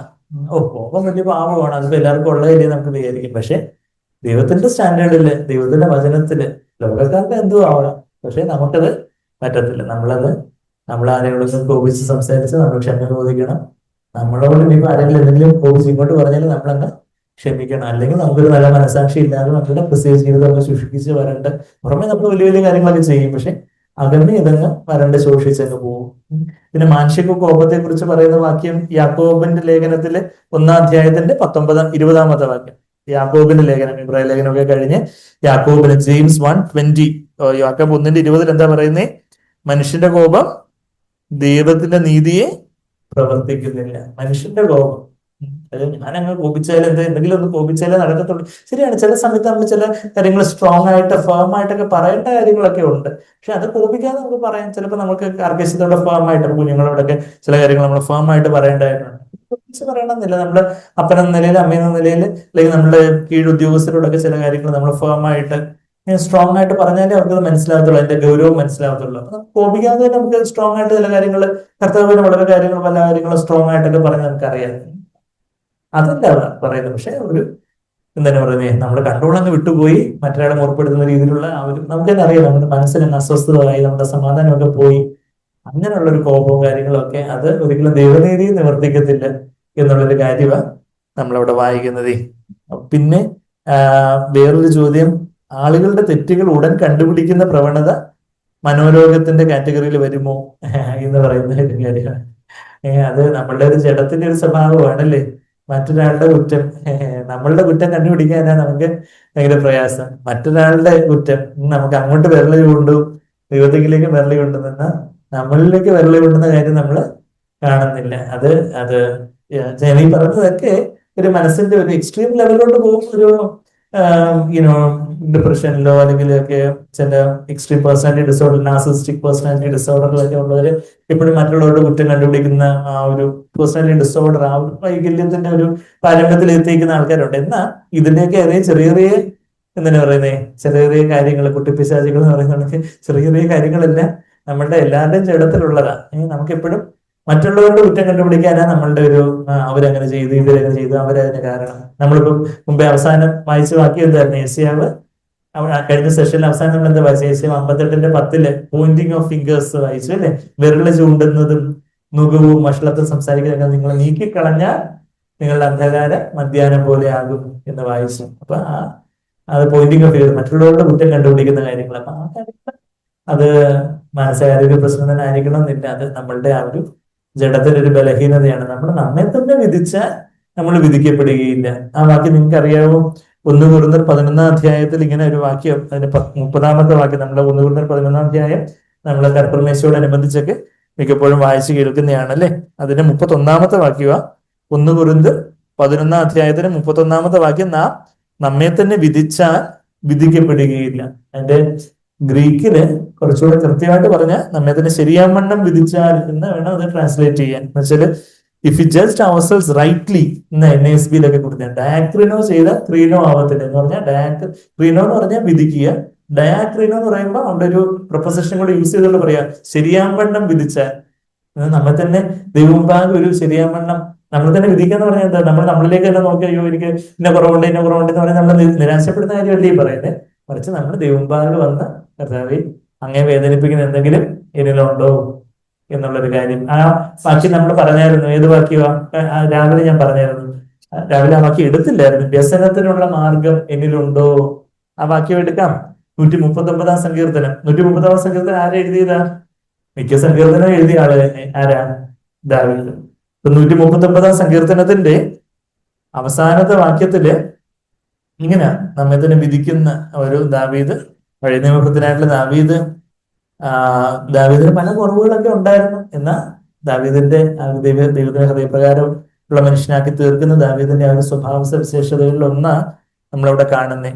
അതിന്റെ 23ഉം 24ഉം വായിക്കാവോ? 139 സങ്കീർത്തനം 23, 24 അവസാനത്തെ 2 വാക്യങ്ങൾ. ദൈവമേ എന്നെ ശോധന ചെയ്ത് എന്റെ ഹൃദയത്തെ അറിയണമേ. നമുക്ക് നമ്മുടെ ഹൃദയത്തെ അറിയത്തില്ല. ഹൃദയം എന്ന് പറഞ്ഞാൽ ഹൃദയത്തോട് ചേർന്നിരിക്കുന്ന ആ ജഡത്തെ, പുതിയ നിയമത്തിന്റെ വെളിച്ചത്തില് ഇങ്ങനെ ഹൃദയത്തോട് ചേർന്നിരിക്കുന്ന ആ ജഡത്തെ അത് എത്ര വഷളുള്ളതാണെന്നുള്ള കാര്യം അറിയത്തില്ല. പിന്നെ എന്നെ പരീക്ഷിച്ച് എന്നെ നിലവുകളെ അറിയണമേ. എന്റെ ദേഹിയിലുള്ള ഓരോ ചിന്തകളൊക്കെ എന്തൊക്കെയാ അങ്ങേ പ്രസാദകരമല്ലാത്തത്, മറ്റുള്ളവരെ വിധിക്കുന്നതും മറ്റുള്ളവരെ ക്ഷമിക്കാതിരിക്കുന്നതും ഒത്തുപോകാൻ പ്രയാസമുള്ളതും നമ്മളെ തന്നെ അങ്ങ് നീതിമാന്മാരാക്കി ചിന്തിക്കുന്നതും ഒക്കെയുള്ള കർത്താവെ അങ്ങേക്ക് ചേരാത്തവരുടെ ഒത്തിരി കാര്യങ്ങളൊക്കെ എന്നിലുണ്ട്. കർത്താവെ അവിടുത്തെ വെളിച്ചത്തിലേക്ക് ഞാൻ വരുന്നു. നമ്മളിപ്പോ ഒരു ഇരുട്ട് റൂമിൽ ഇരിക്കുക എന്നുണ്ടെങ്കിൽ നമ്മുടെ മുഖത്ത് കുറച്ച് കരിയും അഴുക്കുമൊക്കെ തേച്ച് അഴുക്കുമൊക്കെ പെരണ്ടിരുന്ന ആരെങ്കിലും അറിയുമോ?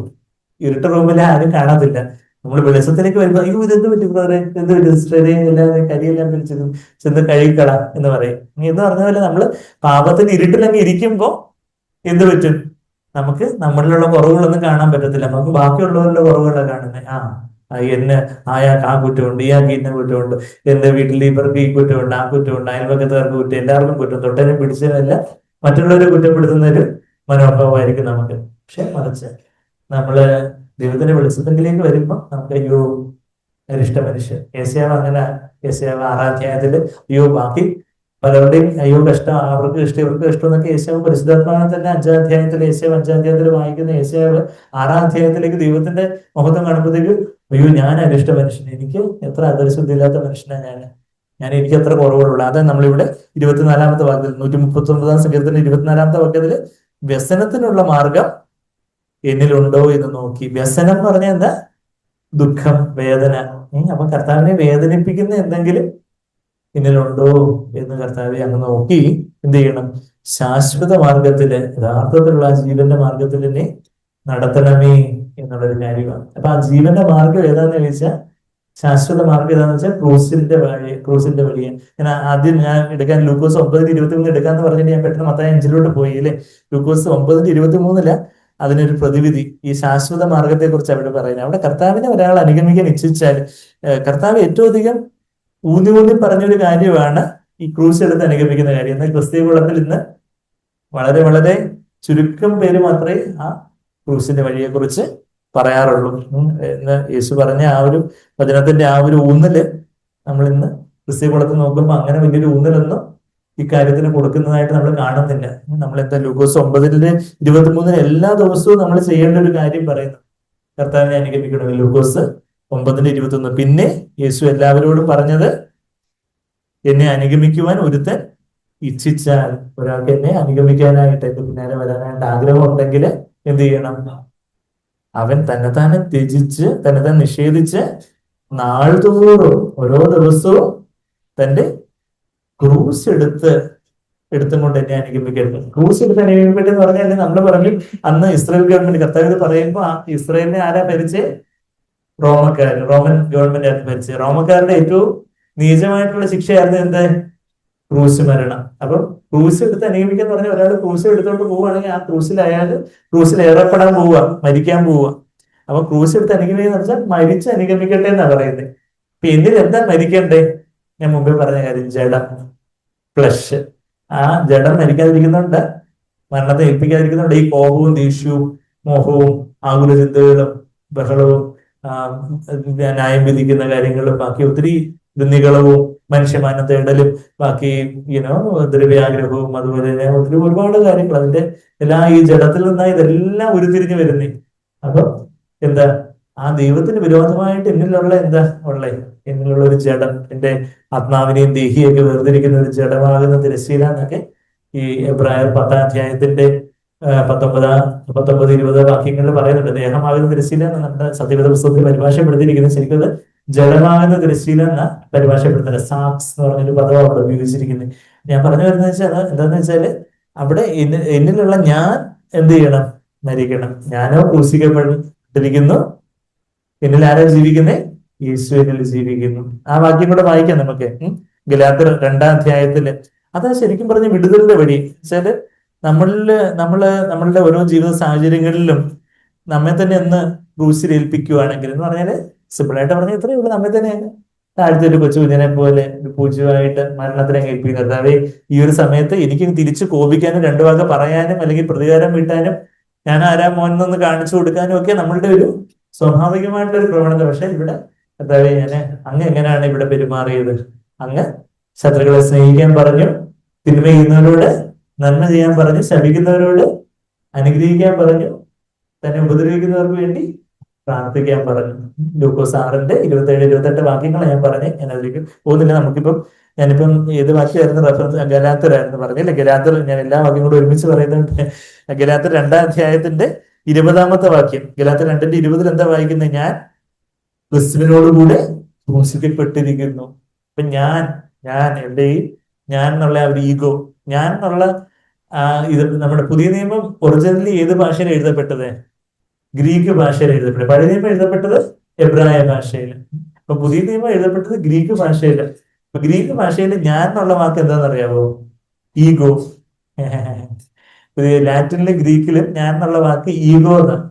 ഈഗോ സുസ്റ്ററാവോ എന്നാണ് അവിടെ പൗലോസ് ഗ്രീക്കിൽ എഴുതി വെച്ചിരിക്കുന്നത്. വെച്ചാല് ഞാൻ അപ്പൊ നമ്മൾ ഈഗോ എന്നുള്ള വാക്ക് കേട്ടിട്ടുണ്ട്. അയാൾക്ക് ഭയങ്കര ഈഗോയാ, മിണ്ടത്തില്ല, ഭയങ്കര ജാടയാ, ഭയങ്കര ഒന്നും ക്ഷമിക്കത്തില്ല, ഭയങ്കര ആവുക, ഭയങ്കര ധാഷ്ട്യവ, ഭയങ്കര ഈഗോയാ.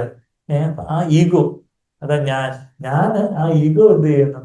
അങ്ങ് ക്രൂശിക്കപ്പെടും. ഓരോ സമയത്ത് നമുക്ക് കോപിക്കാനോ മോഹിക്കാനോ ആകുലപ്പെടാനോ അല്ലെങ്കിൽ കൈപ്പായിട്ടിരിക്കാനോ വിധിക്കാനോ ഒക്കെ ഉള്ള പല പല പാപത്തിന്റെ പരീക്ഷണങ്ങളൊക്കെ വരുമ്പോൾ, പലവിധ തെറ്റായ രീതിയിലൂടെയൊക്കെ പോകാനുള്ള പരീക്ഷണങ്ങളൊക്കെ വരുമ്പോൾ നമ്മുടെ ചിന്തകളിലും നോട്ടങ്ങളിലും പല നമ്മളുടെ സ്വകാര്യ സംഭാഷണങ്ങളിലോ നമ്മളുടെ ചിന്താ ജീവിതത്തിലോ മൊബൈൽ നോട്ടത്തിലോ ഒക്കെ വേണ്ടാത്ത രീതിയിലുള്ള പല കാര്യങ്ങളും ഒക്കെ ചെയ്യാൻ നമുക്ക് പരീക്ഷകളുടെ പ്രലോഭനങ്ങളും ഒക്കെ വരുമ്പോൾ എന്ത് ചെയ്യണം? നമ്മെ തന്നെ അവിടെ ഇങ്ങനെ താഴ്ത്തി ഏൽപ്പിക്കണം. നമ്മൾ അങ്ങനെയുള്ള സാഹചര്യങ്ങളിൽ നമ്മൾ വിട്ടുവരണം. യൗവനമോഹങ്ങളെ വിട്ടോടുവിൻ എന്ന് പറയുന്നുണ്ട്. എവിടെ 2 തിമോഥെയോസ് 2:22, 1 Corinthians 6:18 യൗവനമോഹങ്ങളെ വിട്ടോടുവിൻ, ദുർനടപ്പ് വിട്ടോടുവിൻ എന്ന് പറയുന്ന കൽപ്പനയുണ്ട് എന്ന്. അപ്പൊ അതോടൊപ്പം അങ്ങനെ ചെയ്യണമെങ്കിൽ എന്താ? ആ ഒരു സമർപ്പണം ദൈവത്തിന് മുമ്പാകെ, കർത്താവേ ഞാൻ ആ സാഹചര്യത്തിൽ നിന്ന് വിട്ടുവരുന്നു, കർത്താവേ എന്നെ സഹായിക്കണമേ. അപ്പൊ ഞാനോ ക്രൂശിക്കപ്പെട്ടിരിക്കുന്നു, കർത്താവേ ഇവിടെ ഐ എന്ത് ചെയ്യണം? ഈ ഐയെ ഒന്ന് മടക്കി കൂട്ടി സി ആക്കണം, അല്ലേ? ഐ എന്നാണ്. ഐ എന്ന് പറഞ്ഞാൽ ഞാൻ, സി എന്ന് പറഞ്ഞാൽ ക്രൈസ്റ്റ് ആവണം. ഞാൻ ഒന്ന് മടക്കി കൂട്ടി ഒന്ന് സി ആക്കണമെങ്കിൽ നമ്മളൊന്ന് 0 ആയിട്ട് അതങ്ങ് സീറോ ആയിട്ട് നമുക്ക് കർത്താവിന്റെ മുമ്പാകെ ഏൽപ്പിച്ചു കൊടുത്താലേ പരിശുദ്ധാത്മാവ് നമ്മളിൽ ഒന്ന് നിറഞ്ഞ് സി ക്രൈസ്റ്റ് കർത്താവിന്റെ സ്വഭാവം നമ്മളിലൂടെ വെളിപ്പെടുത്തുള്ളൂ. നമ്മൾ ആരും പൂർണ്ണരല്ല, പക്ഷെ നമ്മള് ആ പൂർണ്ണത നോക്കി പോകാനാണ് കർത്താവ് നമ്മൾ വിളിച്ചിരിക്കുന്നത്. ആദ്യം അബ്ദുൽ വഹാബ് സാറ് പറഞ്ഞപ്പോൾ നിങ്ങളോട് ആദ്യം ഓർപ്പിച്ചു അല്ലേ, നമ്മളുടെ എല്ലാ ലക്ഷ്യം എന്താ? യേശുവിനെ പോലെ ആയി തീരണം എന്നുള്ളതാണ്. കർത്താവിന്റെ ആ സ്വഭാവത്തിലേക്ക്, ആ പൂർണ്ണതയിലേക്ക് ആയണം.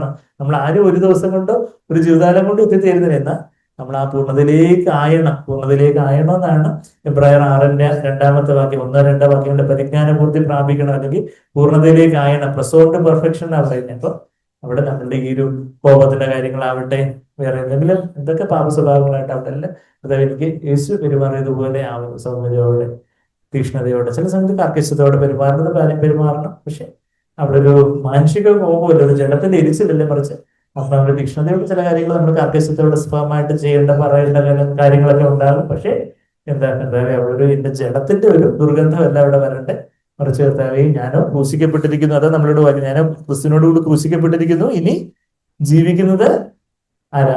ഗലാത്യർ 2:20 ഞാനല്ല, ക്രിസ്തു അത്ര എന്നിൽ ജീവിക്കുന്നു. ഇപ്പോൾ ഞാൻ ജഡത്തിൽ ജീവിക്കുന്നത്, ഇപ്പൊ ഈ ഒരു ജഡത്തിലായി, ഈ ഒരു ശരീരത്തിലാണ് ഞാൻ ജീവിക്കുന്നത്. പക്ഷെ ആർക്ക് വേണ്ടിയാ? എന്നെ സ്നേഹിച്ച് എനിക്ക് വേണ്ടി തന്നെത്താൻ ഏൽപ്പിച്ചു കൊടുത്ത ദൈവപുത്രനിലുള്ള വിശ്വാസത്താൽ അത്രയും ജീവിക്കുന്നത്. അതാ ആ ക്രൂശിന്റെ വഴി, അതാ ശാശ്വത മാർഗത്തിലേക്ക് എന്നെ നയിക്കണമേ എന്ന് ദാവീദ് പറയുമ്പോൾ, ദാവീദിന് നമ്മുടെ പഴയ നിയമത്തിൽ അത്ര വെളിച്ചമില്ലായിരുന്നു. എന്നാൽ പുതിയ നിയമത്തിലേക്ക് വരുമ്പം ഈ ശാശ്വത മാർഗം പുതുതും ജീവനുമായിട്ടുള്ളൊരു വഴി എന്നൊക്കെയാണ് എബ്രായർ 10:20 ഈ വഴിയെ കുറിച്ച് പറയുന്നത്, ക്രൂശിന്റെ വഴിയെ കുറിച്ച് പറയുന്നത്. അതാ ജീവന്റെ വഴി.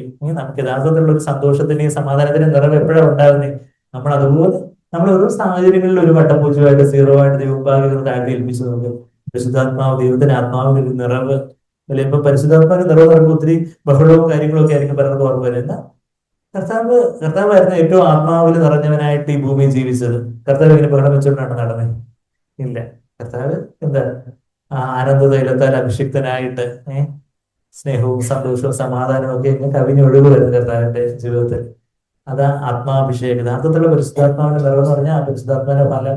പരിശുദ്ധാത്മാവിന്റെ ഫലങ്ങൾ ദൈവം നമുക്ക് തരുന്നവരൊക്കെ തന്നോളൂ, അത് നമ്മള് ചോദിക്കാൻ കർത്താവ് തരും. പക്ഷേ ആത്മാവിന്റെ ഫലം എന്ന് പറയുമ്പോൾ സ്നേഹം, സന്തോഷം, സമാധാനത്തിൽ തുടങ്ങുന്ന ആ ഫലം ഗലാത്യർ 5:22-23 വാക്യങ്ങൾ ഇപ്പൊ നമ്മൾ പറഞ്ഞതുപോലെ അങ്ങനെ ആ സ്നേഹവും സന്തോഷം സമാധാനം നിറഞ്ഞ ആ ഒരു ഭാവമായിരിക്കണം. അങ്ങനെയുള്ള ഒരു അതാ ക്രൂസിന്റെ വഴി. അതാ എങ്ങനെ ആ വഴിയിൽ എപ്പോഴും നമുക്ക് എപ്പോഴും സന്തോഷിക്കാൻ എങ്ങനെ പറ്റുന്നേ? എപ്പോഴും കർത്താവിൽ എപ്പോഴും സന്തോഷിപ്പിക്കുന്ന ആരാ പറഞ്ഞേ?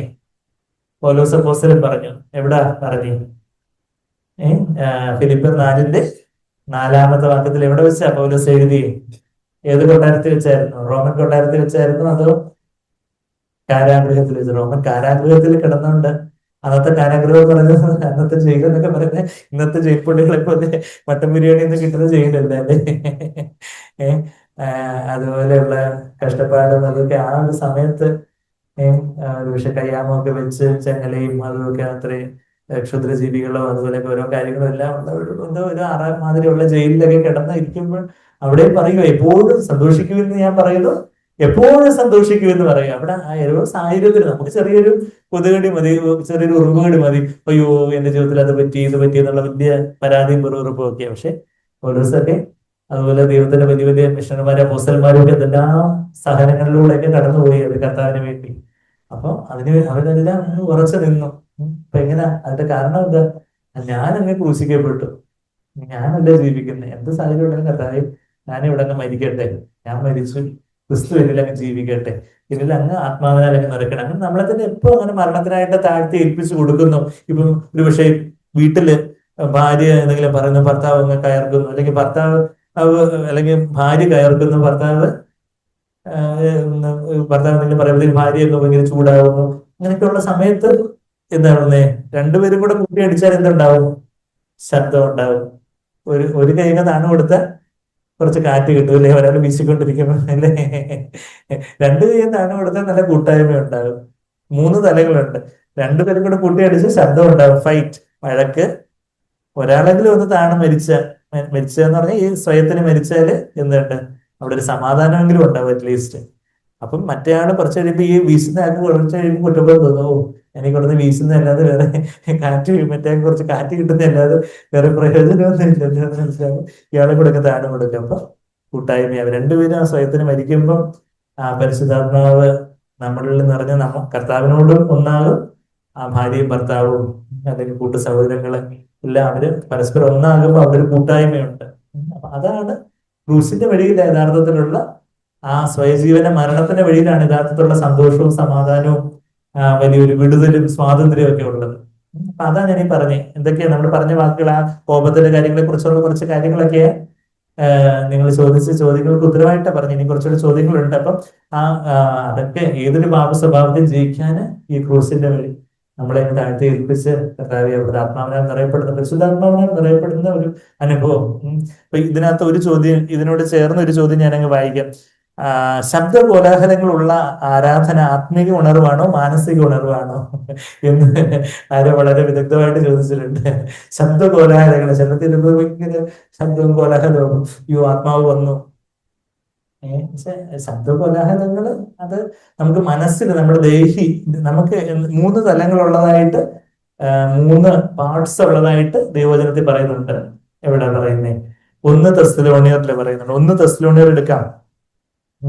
1 തെസ്സലോനിയർ 5-ാം അധ്യായത്തിൽ, തെസ്സലോനിയർക്ക് എഴുതിയ 1-ാമത്തെ ലേഖനത്തിൽ എത്ര അധ്യായങ്ങളുണ്ടെന്ന് അറിയാമോ? 5 അധ്യായങ്ങളുണ്ട്. 1 തെസ്സലോനിയർ 5-ാം അധ്യായത്തിന്റെ 23-ാമത്തെ വാക്യം. നമുക്ക് എല്ലാവർക്കും ഇഷ്ടമുള്ള സങ്കീർത്തനം ഏതാ? 23-ാം സങ്കീർത്തനം. അപ്പൊ ഈ 23-ാമത്തെ വാക്യം ഓർക്കാൻ എളുപ്പമല്ലേ? 1 തെസ്സലോനിയർ 5:23 എന്താ നമ്മൾ വായിക്കുന്നേ? സമാധാനത്തിന്റെ ദൈവം തന്നെ നിങ്ങളെ മുഴുവനും ശുദ്ധീകരിക്കുമാറാകട്ടെ. നിങ്ങളുടെ ആത്മാവും പ്രാണനും ദേഹവും അശേഷം നമ്മുടെ കർത്താവ് യേശുക്രിസ്തുവിന്റെ പ്രത്യക്ഷതയിൽ അനിന്യമായി വെളിപ്പെടും വണ്ണം കാക്കപ്പെടുമാറാകട്ടെ. അപ്പൊ എന്തൊക്കെയുണ്ട്? നമ്മളിൽ ആത്മാവുണ്ട്, പ്രാണനുണ്ട്, ദേഹമുണ്ട്. ആത്മാവ്, പ്രാണൻ എന്ന് പറഞ്ഞാൽ നമ്മുടെ ദേഹി, നമ്മുടെ സോൾ എന്ന് പറയും, നമ്മളുടെ ശരീരം, നമ്മളുടെ ദേഹം. ദേഹം എന്ന് പറഞ്ഞാൽ നമ്മുടെ ശരീരം നമുക്ക് എല്ലാവർക്കും അറിയാം, നമ്മുടെ തൊട്ട് ഈ ശരീരം. പിന്നെ എന്തുകൊണ്ടെന്ന് പറഞ്ഞാൽ ആത്മാവുണ്ട്. ആത്മാവ് എന്ന് പറഞ്ഞാൽ ദൈവമായിട്ട്, ഇതിനകത്ത് വേറൊരു ചോദ്യമുണ്ട്, ആത്മാവും ദൈവാത്മാവും എങ്ങനെ ബന്ധപ്പെടുന്നു എന്നൊരു ചോദ്യം ആരോ ചോദിച്ചിട്ടുണ്ട്. അപ്പൊ നമുക്കൊരു ആത്മാവുണ്ട്. നമ്മള് ദൈവത്തിന്റെ സാദൃശ്യത്തിലും സ്വരൂപത്തിലും സൃഷ്ടിക്കപ്പെട്ടെന്ന് നമ്മൾ കണ്ടായിരുന്നു അല്ലേ? ഉൽപ്പത്തി 1-ാം അധ്യായത്തിന്റെ 26-27 വാക്യങ്ങളിൽ കണ്ടു. നമ്മൾ ആരുടെ സ്വരൂപത്തിലും സാദൃശ്യത്തിലും സൃഷ്ടിക്കപ്പെട്ടെ? ദൈവത്തിന്റെ. അപ്പൊ ദൈവത്തിന് എത്ര വ്യക്തിത്വമുണ്ട്? 3 വ്യക്തിത്വമുണ്ട്. പിതാവ്, പുത്രൻ, പരിശുദ്ധാത്മാവ്. അപ്പൊ ദൈവത്തിനൊരു തൃത്വം ഉള്ളതുപോലെ നമ്മളുടെ ഒരു ട്രിനിറ്റി ദൈവം വെച്ചേക്കുമോ? എന്താ ഇപ്പൊ നമ്മൾ വായിച്ചേ?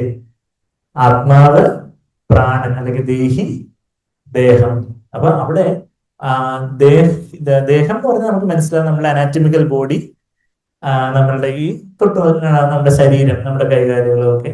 ആത്മാവ് എന്ന് പറഞ്ഞാൽ ദൈവത്തോട് ഉണർവുള്ള നമ്മളുടെ ആ ഏറ്റവും ആന്തരികമായ ആ ഒരു ഭാഗം. അവിടെ നമുക്ക് ദൈവോന്മുഖമായ ഒരു ഉണർവുള്ളത്, ദൈവം ഉണ്ടെന്നുള്ളൊരു ബോധം നമുക്കുള്ളത്. എത്ര പ്രാചീനമായിട്ടുള്ള ഏത് കാട്ടിൽ താമസിക്കുന്ന കാട്ടുവാസികളായിട്ടുള്ള മനുഷ്യർക്കും അവർക്ക് എന്തോ ഒരു കാര്യത്തെ ആരാധിക്കണമെന്ന് അറിയാം. അവരെ എന്തിനെയൊക്കെ കല്ലിനെയും മുള്ളിനെയും കാണുന്നതിനെയൊക്കെ പിടിച്ച് അവരെ ആരാധിച്ച് കളയും. പക്ഷെ എന്തോ അവർക്ക് ഉപരിയായിട്ടുള്ള ഒരു കാര്യം ഉണ്ടെന്ന് അവർക്ക് അറിയാം. ദൈവബോധം ഉണ്ടാക്കുന്നത് അവർക്ക് എന്തുള്ളതുകൊണ്ടാ? ആത്മാവുള്ളതുകൊണ്ടാ. നമ്മൾ ഏതെങ്കിലും പക്ഷിയോ പൂച്ചയോ കുരങ്ങോ സ്വാഭാവികമായിട്ട് ദൈവത്തെ വിളിക്കുന്നത് നമ്മൾ കണ്ടിട്ടുണ്ടോ? ഇല്ല അല്ലേ? നമ്മൾ ചിലപ്പോ പട്ടിയൊക്കെ ട്രെയിൻ ചെയ്താൽ അവരിങ്ങനെ ഉപ്പയൊക്കെ കാണിക്കുമായിരിക്കും. പക്ഷെ ഒരു ദൈവബോധം ആർക്കില്ല, മൃഗങ്ങൾക്കോ പക്ഷികൾക്കോ ഒന്നുമില്ല. അതിന്റെ കാരണം എന്താ? അവർ ദൈവത്തിന്റെ സ്വരൂപത്തിന്റെ സാദൃശ്യത്തിലല്ല സൃഷ്ടിക്കപ്പെട്ടത്. അപ്പൊ ദൈവത്തിന്റെ സ്വരൂപത്തിൽ സൃഷ്ടിക്കപ്പെട്ടതിന്റെ ഗുണം എന്ന് പറഞ്ഞാൽ ദൈവം മനുഷ്യനിൽ ഊതി എന്ന് ഉൽപ്പത്തി 2:7 നമ്മൾ വായിക്കുമ്പോൾ എന്താ ഊതി? ദൈവത്തിന്റെ ശ്വാസമാ ഊതി. റുവാഹ് എന്ന് പറയുന്ന എബ്രായ പദം. റുവാഹ് എന്ന് പറഞ്ഞ കാറ്റ്, ശ്വാസം, ആത്മാവ്. റൂഹ, പരിശുദ്ധ റൂഹ എന്നൊക്കെ നമ്മൾ പറയുന്നില്ലേ, കേട്ടിട്ടില്ലേ? പറയുന്നില്ലേ? ആ റൂഹ എന്ന് പറഞ്ഞാൽ, റുവാഹ് എന്ന് പറഞ്ഞാൽ ആത്മാവ്. അപ്പം ദൈവം മനുഷ്യനിലേക്ക് ഊതിയപ്പോ ആദാമിന് എന്ത് കിട്ടി? അവനൊരു ജീവിക്കുന്ന ദേഹിയായി തീർന്നു എന്ന് പറയുമ്പോൾ അവനൊരു ആത്മാവ് കൂടെ കിട്ടി. ബാക്കി പക്ഷിമൃഗാദികൾക്കെല്ലാം ഉണ്ട്, എന്തെല്ലാം ഉണ്ട്? ദേഹവും ഉണ്ട്, ദേഹിയും ഉണ്ട്. ദേഹി എന്ന് പറഞ്ഞാൽ നമ്മളുടെ മനസ്സും നമ്മളുടെ വികാരങ്ങളും നമ്മളുടെ തീരുമാനങ്ങളും എല്ലാം അടങ്ങുന്ന ഒരു നമ്മളുടെ ആകത്തുക, നമ്മളുടെ ദേഹി. പ്രാണനെയാണ് ദേഹി എന്ന് വിളിക്കുന്നത്. അതായത് നമ്മളുടെ വേറെ നമ്മുടെ ബ്രെയിനിന്റെ ഫങ്ഷൻസ് എന്ന് പറയാം, നമ്മുടെ തലച്ചോറിന്റെ പ്രവർത്തനങ്ങളുടെ ഒരു ആകത്തുകയാണ് നമ്മുടെ ദേഹി. അതിനകത്ത് നമ്മുടെ മനസ്സ് ചിന്തിക്കാനുള്ള കഴിവുണ്ട്. പിന്നെന്താ? വികാര എന്തെങ്കിലും ഫീലിങ്സ്, തോന്നലുകളുടെ തോന്നാൻ അനുഭവിക്കാനുള്ള ഒരു കഴിവുണ്ട്. പിന്നെന്താ, വിൽ പവർ, തീരുമാനങ്ങൾ എടുക്കാനുള്ള ഒരു കഴിവുണ്ട്. അപ്പൊ അതെല്ലാം കൂടെ will power, mind and will power, mind and emotions, അതെല്ലാം കൂടെ ചേരുന്ന നമ്മുടെ ദേഹി എന്ന് പറയുന്നത്. അപ്പൊ ആ ദേഹിയുടെ തലത്തിൽ, അപ്പൊ ഈ ഒത്തിരി ബഹളവും കാര്യങ്ങളൊക്കെ വരുമ്പോൾ ദേഹിയുടെ തലത്തിൽ ഒരു ഉണർവ് ഉണ്ടാകുന്നത്. പക്ഷെ ആത്മാവിന്റെ അത് ആത്മീയ ആരാധന ആകണമെന്നില്ല. ആത്മീയ ആരാധന എന്താന്ന് ചോദിച്ചാല് അത് വചനത്തിൽ എന്താ പറയുന്നത്? റോമർ 12-ന്റെ 1-ാമത്തെ വാക്യത്തില് എന്താ വായിക്കുന്നത്? എങ്ങനെ ആത്മീയമായിട്ടുള്ള ആരാധന, ബുദ്ധിയുള്ള ആരാധന എന്ന് അവിടെ ട്രാൻസ്ലേറ്റ് ചെയ്തിരിക്കുന്നത്. റോമർ 12-ാം അധ്യായത്തിലേക്ക് നമുക്ക് വരാം. അതിന്റെ 1-ാമത്തെ വാക്യത്തില് അതിന്റെ സഹോദരന്മാരെ, ഞാൻ ദൈവത്തിന്റെ മനസ്സിൽ ഓർപ്പിച്ച് നിങ്ങളെ പ്രബോധിപ്പിക്കുന്നത് എന്താ? നിങ്ങൾ ബുദ്ധിയുള്ള ആരാധനയായി നിങ്ങളുടെ ശരീരങ്ങളെ ജീവനും വിശുദ്ധിയും ദൈവത്തിന് പ്രസാദവുമുള്ള യാഗമായി സമർപ്പിക്കുക. അപ്പൊ യഥാർത്ഥത്തിൽ വചനത്തിൽ പറയുന്ന ആരാധന എന്ന് പറഞ്ഞാൽ എന്താ? നമ്മളെ തന്നെ സമ്പൂർണ്ണമായിട്ടും അംഗപ്രത്യംഗമായിട്ട്, നമ്മള് ദൈവപുസ്തകം 4-ാം അധ്യായം പാപയാഗം ഒക്കെ നമ്മൾ രാവിലെ കണ്ടായിരുന്നു. അവിടെ അതിന് തൊട്ട് മുമ്പ് ലേവ്യപുസ്തകം 1-ാം അധ്യായത്തിലെ ഹനനയാഗം അല്ലെങ്കിൽ ഹോമയാഗം ഉണ്ട്, ബേൺഡ് ഓഫറിങ്. അതാണ് ഈ പറയുന്ന അവിടെ പഴയ നിയമത്തിൽ ഒരു ബേൺഡ് ഓഫറിങ്ങിന് കൊറോളറി ആയിട്ട് അല്ലെങ്കിൽ തത്തുല്യമായിട്ട് ഇവിടെ പുതിയ നിയമത്തിൽ പറഞ്ഞിരിക്കുന്ന ഒരു കാര്യമാണ് ആരാധന. എന്താ? ഒരു പുതിയ നിയമത്തിലെ ഹനനയാഗം അല്ലെങ്കിൽ ഹോമയാഗം എന്ന് പറഞ്ഞാൽ കർത്താവ് നമുക്കായിട്ട് പാപയാഗമായി തീർന്നു. അതുകൊണ്ട് ഞാൻ എന്റെ ജീവിതത്തെ ഒരു ഹോമയാഗമായിട്ട് അതിന് നന്ദി എന്നോണം കർത്താവ് ആ യുവതിനെ മനസ്സിലൊക്കെ ഓർത്ത് ഞാൻ പറയുവാണ്, ഞാൻ ഇനി എനിക്കായിട്ടല്ല അങ്ങേക്കായിട്ട് ജീവിക്കുന്നത്. എന്റെ നാവ്, ഇപ്പൊ നാവ് കൊണ്ട് കോപിക്കുന്ന കാര്യം, കണ്ണുകൊണ്ട് മോഹിക്കുന്ന കാര്യം, എന്റെ കൈകാലുകൾ, കർത്താവ് എന്റെ ജീവിതത്തിൽ ഓരോ അംഗപ്രത്യംഗമായിട്ട് ഞാൻ അങ്ങേക്ക് തരുന്ന, ഞാൻ ഇനി എനിക്കായിട്ടല്ല അങ്ങേക്കായിട്ട് ജീവിക്കുന്നു എന്ന് പറഞ്ഞ് ഞാൻ എന്നെ തന്നെ സമർപ്പിക്കുമ്പോഴാണ് യഥാർത്ഥത്തിൽ പരിശുദ്ധാത്മാവ് നമ്മളിൽ ഒന്ന് നിറഞ്ഞ ദൈവത്തിന്റെ സ്നേഹവും സന്തോഷവും സമാധാനവും ഒക്കെ ദൈവാത്മാവിന്റെ ഒരു നിറവും നമുക്ക് ഉണ്ടാകുമ്പോൾ അവിടെ നമ്മൾ നമ്മുടെ ആത്മാവും ദൈവാത്മാവും തമ്മിലുള്ള ഒരു കൂടിച്ചേരലുണ്ടാകുന്ന അതാ ആത്മീയമായിട്ടുള്ള ആരാധന. അപ്പൊ അതാ ഈ ചോദ്യത്തിന്റെ ഉത്തരം. അതാ നമ്മുടെ ആത്മാവും ദൈവാത്മാവും എങ്ങനെ ബന്ധപ്പെടുന്നു, കമ്മ്യൂണിക്കേറ്റ് ചെയ്യുന്നു എന്ന് ചോദിച്ചാൽ, നമ്മൾ രക്ഷിക്കപ്പെടുന്നതിന് മുമ്പേ, ക്രിസ്തുവിനെ നമ്മൾ അറിയുന്നതിന് മുമ്പേ നമ്മുടെ ആത്മാവ് മരിച്ച അവസ്ഥയിലായിരുന്നു. അകൃത്യങ്ങളിലും പാപങ്ങളിലും മരിച്ചവരായിരുന്ന നമ്മേന്ന് എവിടെ വായിക്കുന്നേ? എഫേസ്യർ 2-ാം അധ്യായത്തിന്റെ 1-ാമത്തെ വാക്യത്തിൽ. Very good. ഒത്തിരി വചനമൊക്കെ അറിയാവുന്ന സഹോദരങ്ങളൊക്കെ ഉണ്ടല്ലോ. എഫേസ്യർ 2-ാം അധ്യായത്തിൽ 1-ാമത്തെ വാക്യത്തിൽ നമ്മൾ മരിച്ചവരായിരുന്നു എന്നാ പറയുന്നത്. എവിടെ മരിച്ചവരായിരുന്നു എന്നാ? അതാ നമ്മൾ എഫേസ്യർ 2-ന്റെ 1 നമ്മൾക്ക് എടുക്കാം. എഫേസ്യർ 2-ാം അധ്യായത്തിന്റെ ഈ റോമൻ കഴിഞ്ഞിട്ട് എഫേസ്യർ 2-ാം അധ്യായത്തിൽ നമ്മൾ വായിക്കുന്നത്, അതായത് ഇപ്പൊ നമ്മളൊരു അവിശ്വാസിയായിട്ടുള്ളൊരു ആള്, കർത്താവിനെ അറിയാത്ത ഒരാള്, അയാളുടെ മരിച്ച ആളാന്ന് പറഞ്ഞാൽ നമുക്ക് അടി കിട്ടും അല്ലേ?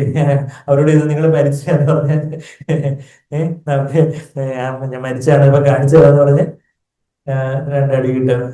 പക്ഷേ അവരിൽ എന്താ മരിച്ചിരിക്കുന്നത്?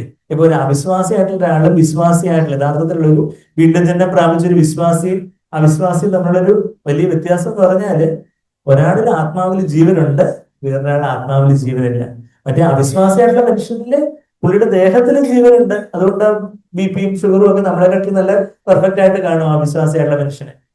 അയാളുടെ ദേഹത്തിൽ നല്ല ജീവനുണ്ട്, എല്ലാം ബ്ലഡ് പാരാമീറ്റേഴ്സ് എല്ലാം, ബ്ലഡ് ടെസ്റ്റ് എല്ലാം നോർമലാണ്. പിന്നെ ദേഹിയിലെ ജീവനുണ്ട്, നമ്മളെക്കാട്ടി നല്ല ബുദ്ധിശക്തിയും കഴിവുകളും ഒക്കെ കാണും അവർക്ക്.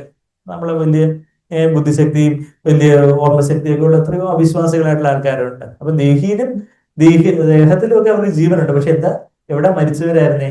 ആത്മാവിൽ മരിച്ച അവസ്ഥയിലാണ്. അതാ നമ്മൾ വായിക്കുന്നത്, അതിക്രമങ്ങളാലും, എഫേസ്യർ 2-ന്റെ 1 അതിക്രമങ്ങളാലും പാപങ്ങളാലും മരിച്ചവരായിരുന്നു നിങ്ങളെയും അവൻ ഉയർപ്പിച്ചു. അപ്പൊ നമ്മളുടെ ആത്മാവിലാണ് നമ്മൾ മരിച്ചവരായിരുന്നേ. കർത്താവ് രക്ഷകനാണെന്ന് കണ്ട് കർത്താവിന് നമ്മുടെ ജീവിതം കൊടുത്തപ്പോ, പരിശുദ്ധാത്മ നമ്മളിലേക്ക് വന്നപ്പോ നമ്മുടെ ആത്മാവിനൊരു ജീവൻ ഉണ്ടായി. നമ്മൾ അങ്ങനെ പരിശുദ്ധാത്മാവ് നമ്മുടെ ആത്മാവിലേക്ക് വന്നത് ആദ്യമായിട്ട്. പിന്നെ ഈ ക്രൂസിന്റെ മാർഗത്തിൽ നമ്മൾ മുമ്പേ പറഞ്ഞ ലൂക്കോസ് 9:23 നമ്മൾ വായിച്ചു, ക്രൂസ് എടുത്ത്, ഏത് ഓരോ ദിവസം കർത്താവിന്റെ ഇഷ്ടം പോലെ അല്ല, അവിടെ ഇഷ്ടം പോലെ ആവട്ടെ എന്ന് ഓരോ സാഹചര്യങ്ങളിലും നിരന്തരമായിട്ട് നമ്മെ തന്നെ താഴ്ത്തി ഏൽപ്പിച്ചുകൊണ്ടേ ഇരിക്കുമ്പോ എന്ത് പറ്റും? ഈ പരിശുദ്ധാത്മാവ് നമ്മളിൽ നിറഞ്ഞുകൊണ്ടേയിരിക്കും. പരിശുദ്ധാത്മാവ് നമ്മളിൽ നിറയുമ്പോൾ നമുക്ക് ദൈവത്തിന്റെ ശബ്ദം കേൾക്കാനും ദൈവാത്മാവ് നമ്മളോട് എന്താ പറയുന്നത് എന്നുള്ള കാര്യം മനസ്സിലാക്കാനും ദൈവവചനത്തോടുള്ള ഒരു ദാഹവും ദൈവവചനത്തിലൂടെ കർത്താവ് എന്താ നമ്മളോട് സംസാരിക്കുന്നേ, അങ്ങനെ ആ സ്വരം കേട്ട് ശീലിക്കുമ്പോൾ ഓരോ സാഹചര്യങ്ങളിലും കർത്താവ് എന്നോട് എന്താ പറയുന്നേ എന്നുള്ള കാര്യമൊക്കെ നമുക്ക് നമ്മുടെ ആത്മാവിൽ തിരിച്ചറിയാനും ഒക്കെ സാധിക്കുന്ന ഒരു അവസ്ഥ. അതാ പരിശുദ്ധാത്മാവും നമ്മളുടെ ആത്മാവും തമ്മിലുള്ള കമ്മ്യൂണിക്കേഷൻ. മനസ്സിലായോ? അപ്പൊ അതാ അടുത്ത ചോദ്യത്തിന്റെ ഉത്തരം. പിന്നെ വേറൊരു ചോദ്യം ചോദിക്കട്ടെ. ഇതിനകത്ത് ആളുകളെ തെറ്റ് ഉടൻ കണ്ടുപിടിക്കുന്ന കാര്യമൊക്കെ നമ്മൾ പറയും. നിസ്സാര അതിൽ കോപിക്കുന്ന കാര്യം, അതിന്റെ കാര്യം പറഞ്ഞു. വൃത്തിയിലും വെടുപ്പിലും കണിശത പുലർത്തുകയും താൻ വിചാരിച്ചിരുന്നതല്ല ആയില്ലെങ്കിൽ ശാഠ്യം പിടിക്കുകയും ചെയ്യുന്ന സ്വഭാവം സൈക്കാട്രിക് പ്രോബ്ലം ആണോ? ഞാൻ മുമ്പ് പറഞ്ഞതുപോലെ അതൊരു പേഴ്സണാലിറ്റി, അവരുടെ ഒരു സ്വഭാവ രീതിയാണ്. സ്വഭാവ വൈകല്യം. ഇതൊരു ചിലപ്പോൾ ഒരു പേഴ്സണാലിറ്റി ഡിസോർഡർ തന്നെ ആകാം. ചിലപ്പോൾ അതിന്റെ ചെറിയ അംശങ്ങളാണെങ്കിൽ പേഴ്സണാലിറ്റി ട്രേറ്റ്സ് എന്നൊക്കെ നമ്മൾ പറയും. ഒരു പെർഫെക്ഷനിസ്റ്റിക് പേഴ്സണാലിറ്റി ട്രേറ്റ് അല്ലെങ്കിൽ അനക്കാസ്റ്റിക് പേഴ്സണാലിറ്റി ട്രേറ്റ് എന്നൊക്കെ പറയും. ഞാൻ പിടിച്ച മുയലിന് 3 കൊമ്പ 10 കൊമ്പ എന്ന് പറഞ്ഞാൽ ഞാൻ പറയുന്നുണ്ടെങ്കിൽ എന്നെ നടക്കണമെന്ന് ശാഠ്യം പിടിക്കുന്ന ഒരു അവസ്ഥ. അപ്പൊ അത് വൃത്തിയിലും വെടുപ്പിലും ഒക്കെ കലിശതൊക്കെ നല്ലത് തന്നെ. പക്ഷെ അതൊക്കെ എക്സ്ട്രീം ആയിട്ട് ബാക്കിയുള്ളവരെ ഞാൻ വിചാരിച്ചതുപോലെ ആയില്ലെങ്കിൽ ഭയങ്കര ശാഠ്യവും ദുർവാശിയും അങ്ങനെയൊക്കെ ആവുമ്പോൾ അതൊരു അനാരോഗ്യകരമായിട്ടുള്ളൊരു പ്രവണതയാണ്. അത് ശരിയ വൃത്തിയും വെടുപ്പൊക്കെ വേണം, പക്ഷെ അതൊക്കെ കൂടുതലായി ബാക്കിയുള്ളവരെയും കൂടെ പ്രയാസപ്പെടുന്ന രീതിയിലാവരുത്. അതൊക്കെ നമ്മളുടെ ഒരു പെർഫെക്ഷനിസ്റ്റിക് പേഴ്സണാലിറ്റി അങ്ങനെയൊക്കെയുള്ള ഒരു OCPDയുടെ ഒക്കെ ഒരു ലക്ഷണമായിട്ടായി മാറാതെ നമ്മൾ അത് മാറ്റിയെടുത്തില്ലെങ്കിൽ അത് ക്രൂസിന്റെ വഴിയിൽ നമ്മെ തന്നെ ദൈവമുമ്പാകെ സമർപ്പിച്ച് കർത്താവെ പരിശുദ്ധാത്മാവ് വേണം നമ്മളുടെ പേഴ്സണാലിറ്റിയിലുള്ള വ്യക്തിത്വത്തിലുള്ള ചില കുറവുകളൊക്കെ നികത്തി നമ്മളെ ഒരു നല്ല പൗരനായിട്ട്, നല്ലൊരു സഹോദരനായിട്ട്, സഹോദരിയായിട്ട് ക്രിസ്തു സദൃശ്യത്തിലേക്ക്, യേശുവിന്റെ സ്വരൂപത്തിലേക്ക് നമ്മളെ വാർത്തെടുത്തുകൊണ്ട് വരാൻ. ഇപ്പൊ അടുത്ത ഒരു ചോദ്യം, ഒരാൾക്ക് അവരുടെ ശീലങ്ങൾ, സ്വഭാവം, രീതികൾ പെട്ടെന്ന് മാറ്റാൻ പറ്റുമോ? ദൈവത്തിൽ വിശ്വസിച്ചാൽ, ദൈവം പ്രവർത്തിച്ചാൽ പെട്ടെന്ന് മാറുമോ? എങ്ങനെ മാറ്റാം? പെട്ടെന്ന് മാറണമെന്നില്ല. ചിലപ്പോൾ ദൈവത്തിന്റെ വലിയൊരു ചിലർക്ക് ദൈവത്തിന്റെ വലിയൊരു വിസിറ്റേഷൻ ഉണ്ടാകുന്നു, ദൈവത്തിന്റെ ഒരു സന്ദർശനം ഉണ്ടാകുന്നു, ദൈവാത്മാവ് ചിലപ്പോൾ അവർക്ക് അതുപോലെ ഒരു നിറവും ഒരു വിടുതലും ഒക്കെ പെട്ടെന്ന് ദൈവത്തിന്റെ വചനത്തിൽ നിന്നൊരു വെളിപ്പാടായിട്ട് ചില കാര്യങ്ങൾ നമുക്ക് മനസ്സിലാവുന്നു. അപ്പോൾ കാര്യങ്ങളെ നമുക്ക് ബോധബോധം, പാപബോധം ഉണ്ടാകുന്നു. പെട്ടെന്ന് തന്നെ ട്രാൻസ്ഫോർമേഷൻ വരുന്ന സംഭവങ്ങളുണ്ട്. ചിലർക്ക് ആ ഒരു വർഷങ്ങളോളം അവർക്ക് പ്രയാസം ഉണ്ടായിരുന്ന ചില കാര്യങ്ങൾ ആ ദൈവാത്മാവിന്റെ ഒരു പ്രവർത്തനത്തിൽ അവർക്ക് പെട്ടെന്നൊരു ട്രാൻസ്ഫോർമേഷൻ ഉണ്ടായിക്കൂടുന്നില്ല. പക്ഷെ എപ്പോഴും അങ്ങനെ ആവണമെന്നില്ല. എപ്പോഴും പലപ്പോഴും എങ്ങനെ ആയിരിക്കും, പതുക്കെ ആയിരിക്കും എന്ന് പറഞ്ഞാല് ഓരോ സമയത്ത് നമുക്ക് അങ്ങനെയുള്ള പ്രലോഭനങ്ങളും കാര്യങ്ങളൊക്കെ ഉണ്ടാകുന്നു. നമ്മുടെ ശീലങ്ങളിലും ഒക്കെയുള്ള ചില തെറ്റായ ശീലങ്ങളും തെറ്റായ പ്രവണതകളും പറയുന്ന കോപിക്കുന്നതോ അല്ലെങ്കിൽ ആകുല ചിന്തകൾ, ടെൻഷൻ അടിക്കുന്നതിന് അതിനും ഭയങ്കര ടെൻഷൻ, വെപ്രാളം, ദേഷ്യവും ഭയങ്കര പരാതിയും പൂർവ്വമായിട്ടുള്ള അവസ്ഥയായിരിക്കും. അപ്പം ചിലപ്പോൾ അത് പെട്ടെന്ന് ഒരു ദിവസം കൊണ്ടങ്ങ് മാറണമെന്നില്ല. മറിച്ച് നമ്മള് ഓരോ ദിവസവും കർത്താവിന്റെ കൂടെ നടക്കാൻ തുടങ്ങുമ്പോൾ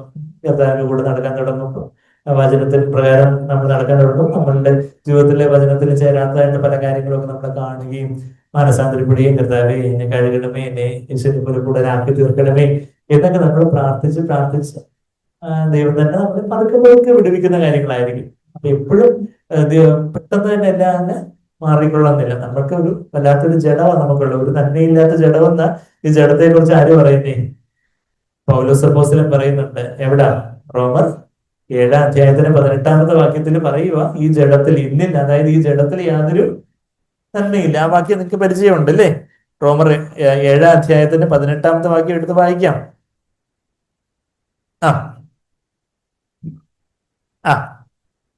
അതെ, എന്നിൽ എന്ന് വെച്ചാൽ എന്റെ ജഡത്തില് നന്മ വസിക്കുന്നില്ല. റോമർ 7-ന്റെ 18 പറയുക, എന്റെ ജഡത്തിൽ, അതായത് ഞാൻ ഈ പറഞ്ഞ ആ സ്വയജീവൻ, അതായത് ജഡം, സ്വന്തം ഇഷ്ടം, സെൽഫ് വിൽ, അതില് ഒരു നന്മയില്ല എന്ന് ഞാൻ അറിയുന്നു. നന്മ ചെയ്യാനുള്ള താല്പര്യം എനിക്കുണ്ട്, പ്രവർത്തിക്കുന്നതില്ല. ഈ ജഡത്തെ നമ്മൾ എന്ത് ചെയ്യണ്ടേ?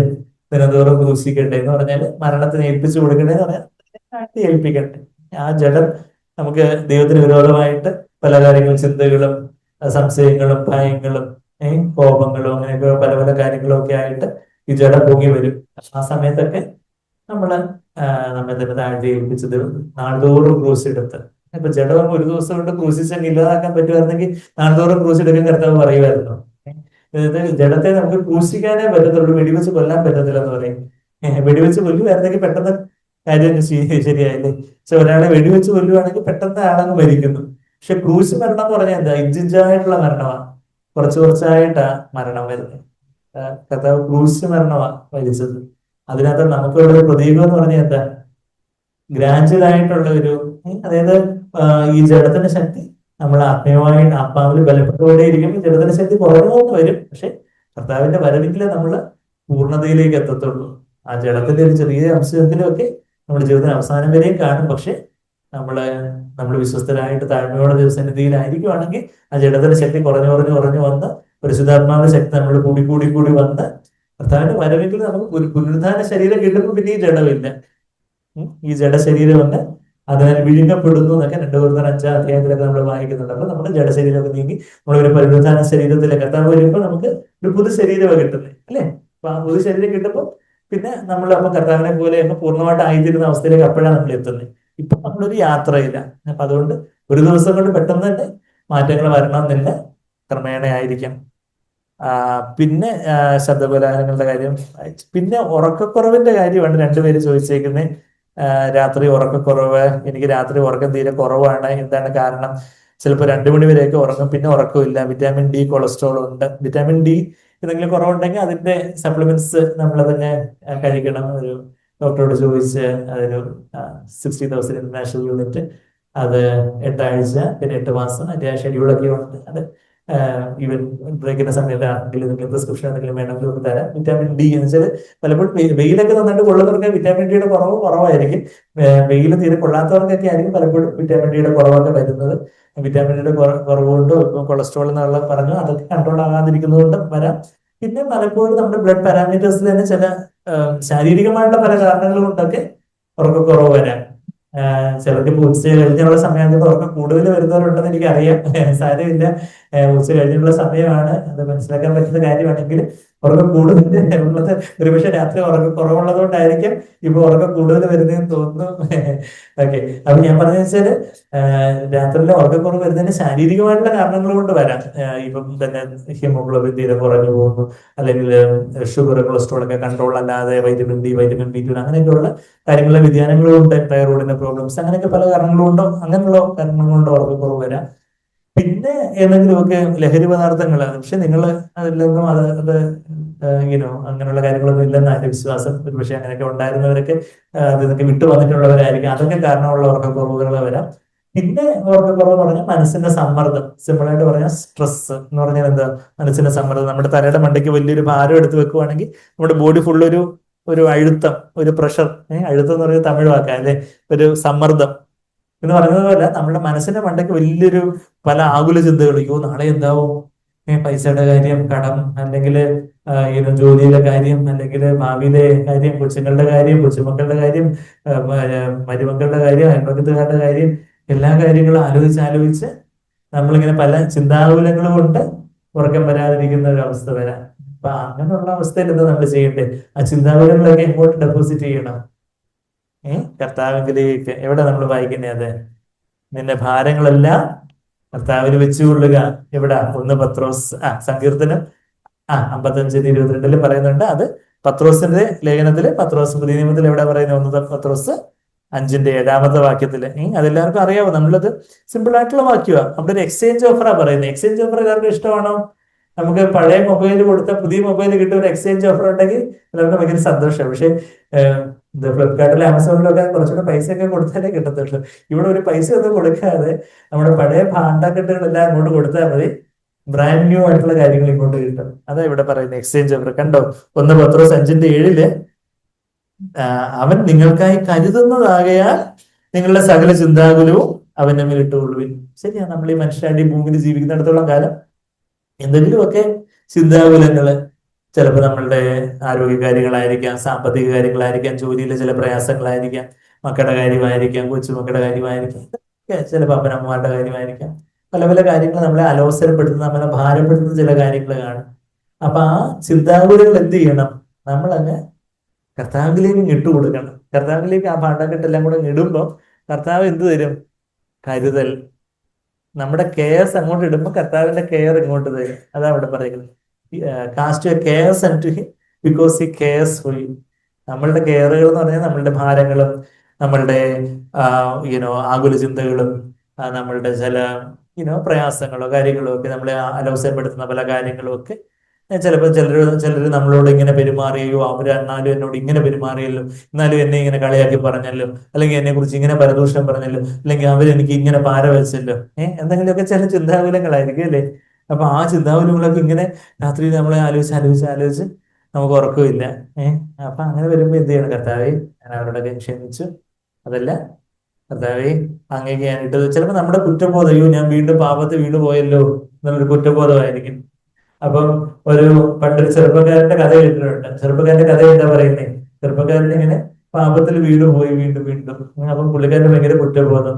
കുറ്റബോധം കഴിഞ്ഞാൽ അപ്പം പുള്ളിക്കാരനോട് ദൈവമനുഷ്യൻ പറഞ്ഞു കൊടുത്തിട്ടുണ്ട്, ചർച്ചിലെ ശുശ്രൂഷ പറഞ്ഞു കൊടുത്തിട്ടുണ്ട്, നീ പാപത്തിൽ വീണു പോയാൽ 1 യോഹന്നാൻ 1:9 എന്താണ്, നിങ്ങൾ നിങ്ങളുടെ പാപങ്ങളെ ഏറ്റു പറയുന്നുവെങ്കിൽ അവന് വിശ്വസ്തനും നീതിമാനുമാണ്, നിങ്ങളുടെ പാപങ്ങളെല്ലാം ക്ഷമിക്കാൻ തക്കവണ്ണം. ആ വാക്യം പുള്ളി എടുത്ത് വായിച്ച് അത് കഴിഞ്ഞിട്ട് ബൈബിളൊക്കെ മടക്കി വെച്ച് പിന്നെയും കിടന്നുറങ്ങും.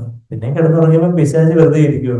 പിശാച് എന്നാലും നീ ഇത് എത്രാമത്തെ തവണ ഇത് വീഴുന്നത്, നീ വലിയ ദൈവം പറഞ്ഞിട്ട് വീണ്ടും വീണ്ടും പാപത്തിൽ വീഴുവാണ്, നിനക്ക് ഒരു ഇത് ആശങ്ക, നിന്റെ ദൈവം നിന്നോട് ക്ഷമിച്ച് കാണത്തില്ല. അപ്പൊ പുള്ളിക്കാരൻ പിന്നെ ഉറക്കം വരുന്നില്ല. എന്ത് ചെയ്തു? പിന്നെ എഴുന്നേറ്റ് പോയി ബൈബിൾ എടുത്ത് തുറന്ന് പിന്നെയും വാക്യമൊക്കെ ഒന്ന് വായിച്ച് ഒന്നുകൂടെ അടയാളപ്പെടുത്തി ഹൈലൈറ്റർ എടുത്ത് മാർക്കൊക്കെ ചെയ്ത് പിന്നെയും ബൈബിൾ അടച്ചു വെച്ച് കിടന്നുറങ്ങും. പിന്നെയും പിശാച് വെറുതെ ഇരിക്കുന്നില്ല. എന്തുപറ്റി? പിന്നെയും കുറ്റബോധം.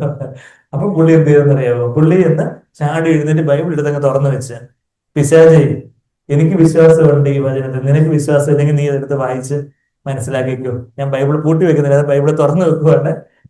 ബൈബിൾ തുറന്നു വെക്കുന്ന ഈ റെഫറൻസ് എടുത്ത് വായിച്ച് ഞാൻ കിടന്നുറങ്ങുമെന്ന് പറഞ്ഞ് പുള്ളി സുഖമായിട്ട് കിടന്നുറങ്ങുന്നതാണ് കഥ. എന്നുവെച്ചാൽ നമ്മളുടെ എന്തെങ്കിലുമൊക്കെ നമ്മൾ അലവസപ്പെടുന്ന കുറ്റബോധങ്ങളോ കാര്യങ്ങളോ ഒക്കെ ഈ വന്നാലും എനിക്ക് വീഴ്ച സംഭവിച്ചല്ലോ, ഞാൻ അങ്ങനെ ഒരു വാക്ക് അങ്ങനെ അറിയാതെ പറഞ്ഞു പോയല്ലോ, അല്ലെങ്കിൽ എനിക്ക് ഇങ്ങനെ ഒരു വീഴ്ച സംഭവിച്ചല്ലോ, ഈ വാക്കുകളെല്ലാം അറിഞ്ഞു, അതല്ലെങ്കിൽ ഇത് പറ്റിയോ അത് പറ്റിയോ. അപ്പൊ എന്ത് ചെയ്യണം? ദൈവത്തിന്റെ വചനത്തിന്റെ വാഗ്ദത്തങ്ങളെ മുറുകെ പിടിച്ച് നമ്മൾ ആ ഭാരങ്ങളും ചിന്താകുലങ്ങളും ഒക്കെ അങ്ങോട്ട് ഇട്ട് കൊടുത്ത് സ്വസ്ഥമായിട്ട് കിടന്ന് ഉറങ്ങണം. നമ്മൾ ഒന്നിനെ കുറിച്ചും ആകുല ചിത്തരായിരുന്നു പറഞ്ഞ വേറൊരു വാക്യം എവിടാ? വേറൊരു എക്സ്ചേഞ്ച് ഓഫർ, ഒന്നിനെ കുറിച്ച് വിചാരപ്പെടരുത്. ഫിലിപ്പിയർ, അത് തന്നെ, ഫിലിപ്പിയർ 4-ാം അവിടെ ഒരു എക്സ്ചേഞ്ച് ഓഫറാ. അവിടെ നമ്മള് ഭാണ്ഡക്കെട്ടുകളെല്ലാം കൂടെ അങ്ങോട്ട് കൊടുക്കുമ്പോൾ ദൈവത്തിന്റെ സമാധാനം, സകല ബുദ്ധിയെയും കവിയുന്ന സമാധാനം. നമുക്ക് ആ വാക്യം എടുക്കാം. ഫിലിപ്പിയർ 4-ാം 7-ാമത്തെ വാക്യം, 6-7 വാക്യം. ഒന്നിനെ കുറിച്ചും വിചാരപ്പെടരുത്. ഒന്നിനെ കുറിച്ചും ദൈവത്തിന്റെ കൽപ്പനയാണ്. കർത്താവ് നമ്മളോട് പറയുക, എന്റെ മോനെ എന്റെ മോളെ, എനിക്ക് പല കാര്യത്തെ കുറിച്ചൊക്കെ ടെൻഷനും കാര്യങ്ങളൊക്കെ കാണും, പക്ഷെ ഇതിനെ കുറിച്ച് നീ വിചാരപ്പെടേണ്ട. എല്ലാത്തിലും എന്ത് ചെയ്യണം എന്നറിയാവോ? പ്രാർത്ഥനയാലും അപേക്ഷയാലും. പ്രാർത്ഥിക്കുന്നത് നമ്മൾ ജനറലായിട്ട് പല കാര്യങ്ങൾ പറയുന്നത് അപേക്ഷ, അതായത് സ്പെസിഫിക് ആയിട്ട് ചില കാര്യങ്ങൾ, ഇക്കാര്യത്തിൽ എനിക്കൊരു കർത്താവ് ഒരു മറുപടി വേണം, ഒരു സമാധാനം വേണം.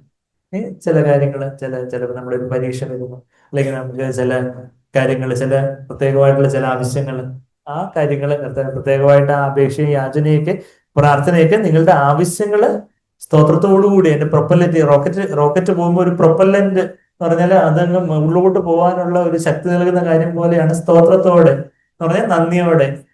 ഇത്രയും കാലം കർത്താവേ എന്റെ പ്രാർത്ഥന എല്ലാം അവിടെ നിന്ന് ഉത്തരം അരുളി, അതുകൊണ്ട് ഇത് ഉത്തരം അരുളും എന്നുള്ള ഒരു വിശ്വാസത്തോടെ, സ്തോത്രത്തോടെ, താങ്ക് യു ലോർഡ്, നന്ദി കർത്താവേ എന്ന് പറഞ്ഞു വേണം. അയ്യോ ഇത് പിടിച്ചോണേ എന്ന് പറഞ്ഞ് ഒരു പരാതിയോടെ കർത്താവേ എല്ലാ ആവശ്യങ്ങളും അങ്ങ് അറിയുന്നു, അവിടുന്ന് ഇത്രയും വലിയ സ്തോത്രത്തോടെ നന്ദി, ഇതുവരെ അവിടുന്ന് ഞാൻ നടത്തി, ഇനി നടത്തും, ഇതിനും അവിടുന്ന് എനിക്ക് സമാധാനം തരും എന്നുള്ള വിശ്വാസത്തോടെ സ്തോത്രത്തോടെ എന്താ ദൈവത്തോട് അറിയിക്കുമ്പോൾ എന്ത് പറ്റും? എക്സ്ചേഞ്ച് ഓഫർ എന്തോ അങ്ങോട്ട് ഈ ആവശ്യങ്ങളും അപേക്ഷ എല്ലാം കൂടെ അങ്ങ് അപേക്ഷയൊക്കെ പൂരിപ്പിച്ച് അങ്ങ് അയക്കും അങ്ങോട്ട് പ്രൊപ്പലന്റുമായിട്ട്. അപ്പൊ ഇങ്ങോട്ട് എന്ത് വരും?